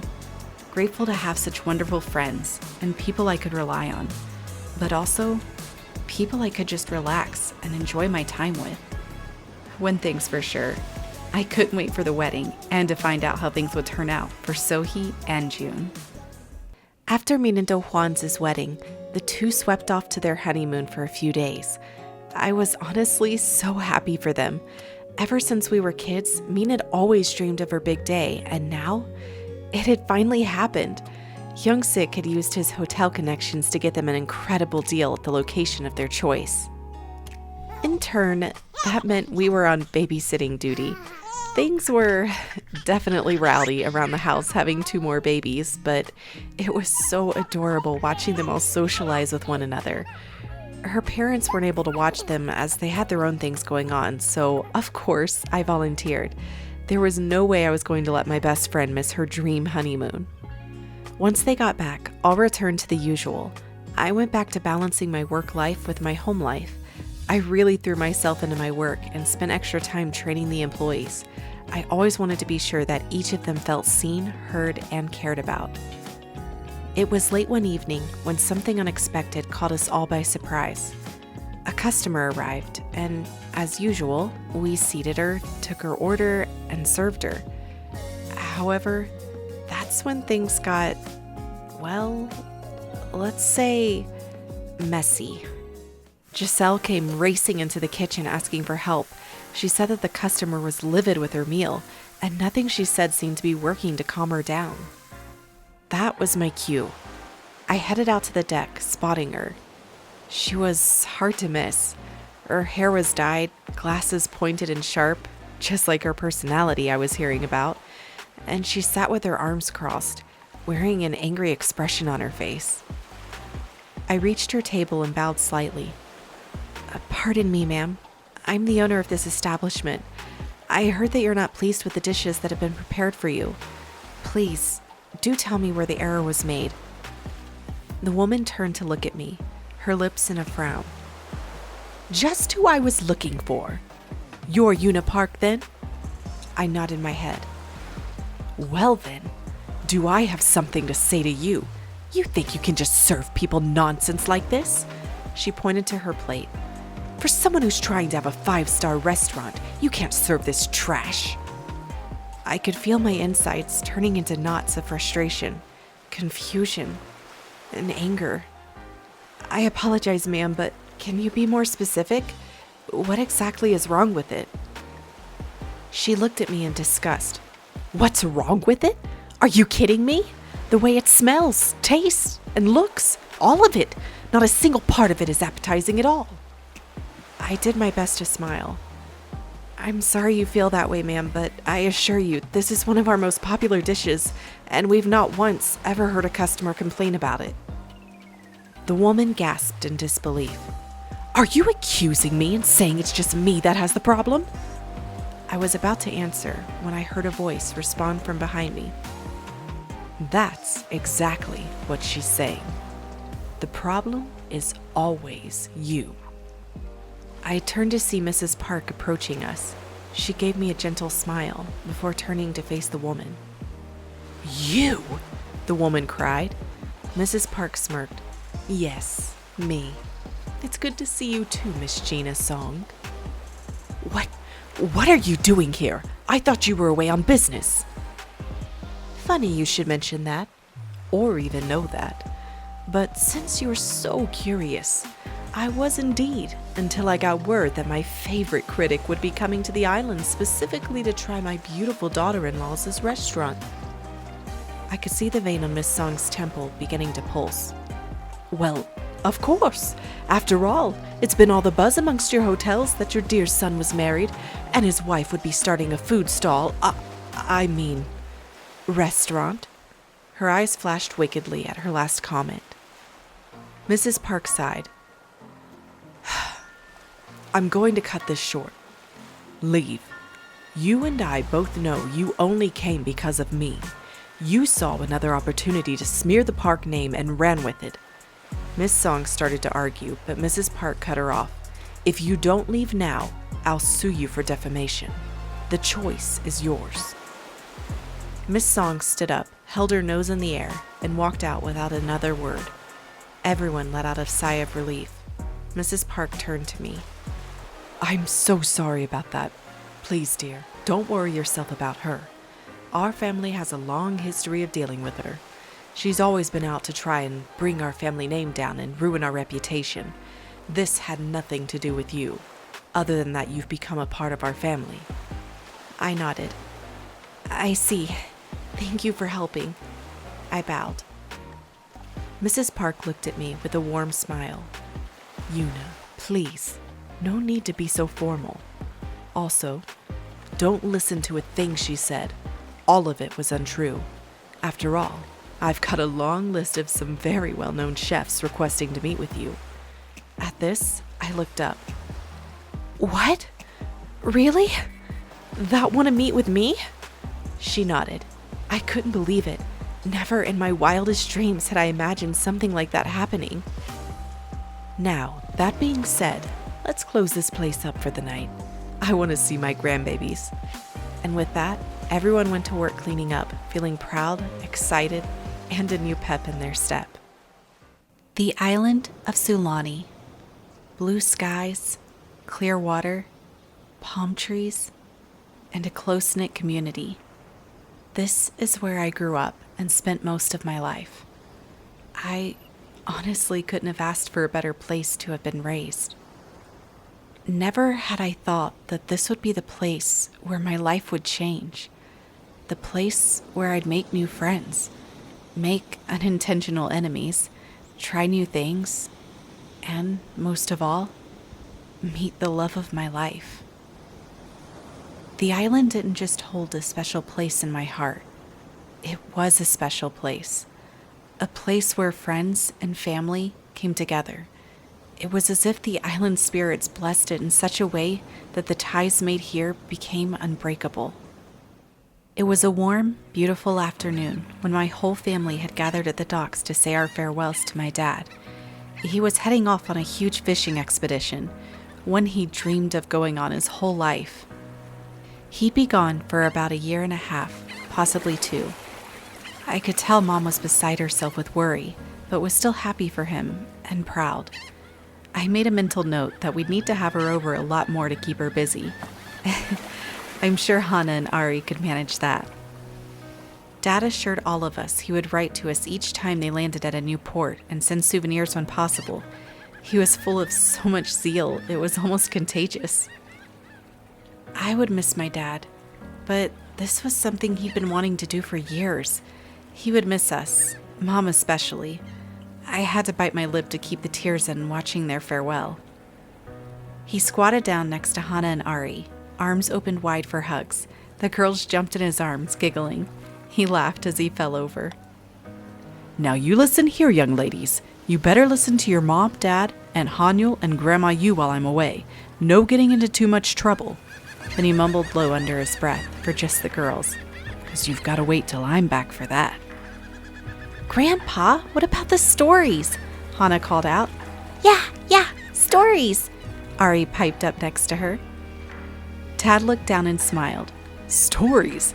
Don't you two worry about that now. I'll be coming in with boatloads of stories. Tales from the 7 seas. They'll keep you on the edge of your seat. After all, Grandpa never disappoints. Right, kiddo? He winked at me. I chuckled. That's right. I can't think of a single time I was ever disappointed in one of your grandpa's tales. The girls squealed in delight. Hyungsik stepped forward to shake hands with him, but Dad instead opened his arms and gave him a big hug. Take care of yourself, sir. I'll be sure to keep an eye on all the ladies. Dad smiled. Thanks, son. Remember, you're the head of this family while I'm away. Also, no need to be so formal. Call me Dad. Hyungsik laughed, nodding his head. Then Hanyul stepped forward, her lip quivering. Dad took one look at her and let out a sigh. Oh, sweetie, come here. She raced forward and melted in his arms, letting the tears fall. He patted her back to soothe her. While I'd been busy with everything in my own life, Hanyul and Dad had gotten really close. Just like I had, she confided in him about the things going on. I wish you could be here to see me off, she cried out. He smiled down at her. As do I, sweetheart. But you and I both know, You don't need me. You don't let nothing stop you. You've got this. I think I forgot to mention, but Hanyul had finally made her decision about what she wanted to do. After everything that had happened with Colt and several of her other friends, she decided she wanted to get into law enforcement. Most of us were quite surprised, except for Dad. When she told us, he simply said that he had a feeling she was meant for something special. She didn't want to just be an officer. She wanted to head more towards the detective route.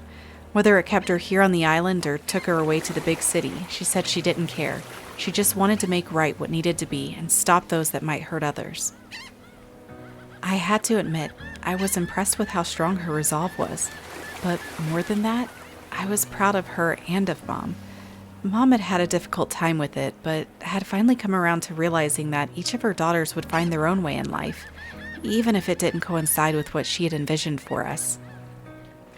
The time for the final farewell came.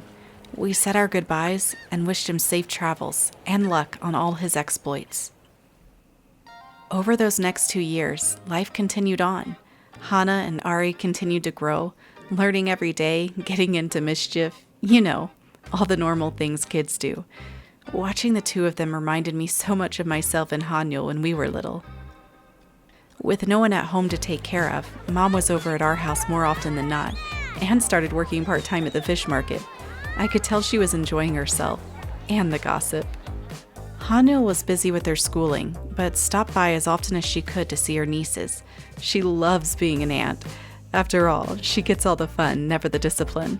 The girls know they can get away with more around her.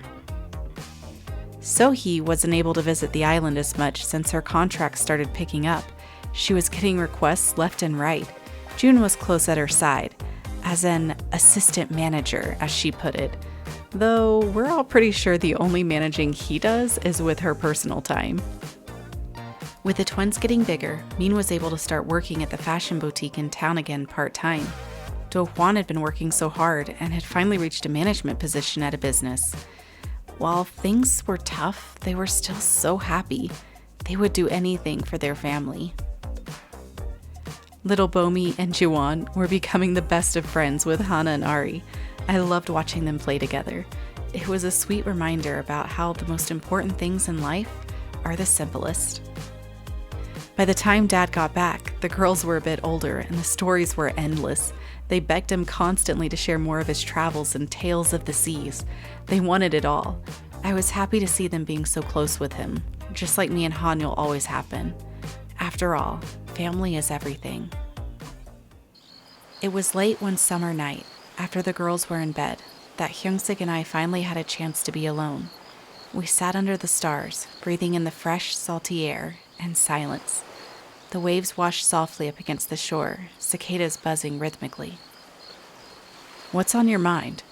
Hyungsik leaned over, looking at me. I smiled gently. "Oh, this and that." He laughed. "You're right, I do know. That's why I'm asking. Something's going on in that head of yours." He got me. I should have known you'd figure that out. I looked up at the sky. I've just been thinking a lot about the past. Just so much has happened. It seems almost hard to believe at times, even now. Sometimes I feel like I'm living in some kind of vivid dream that I'll wake up from. Hyungsik tilted his head slightly. "Is this considered a good dream or a bad dream?" I laughed. "A good one, of course. A great one." "What makes it so good?" he asked. "Everything. Somehow meeting you, becoming friends with Sohee, getting married, the girls, the restaurant, all of it." He leaned closer. "Well, I'm here to assure you that none of it is a dream. It's all a part of your reality." I gazed over at him. A reality that began all because of you. Not just me. You too. None of this would have happened without both of us. If you hadn't stood by my side and helped me overcome my own problems, I'm not sure where I'd be. I couldn't do any of this without you, Yuna. nor would I want to. Hopefully that will tide you over. Get it? Because we live on the beach? Tide you over? I stared at him in disbelief. Oh my gosh, did you really just say that out loud? That was awful. I laughed, shaking my head. What? It was good. Come on now. It made you laugh, didn't it? He chuckled beside me. I looked over and smiled. Instead of making bad dad jokes, how about you shut up and kiss me? His eyebrows raised in surprise, soon to be replaced with a mischievous smirk. Your wish is my command.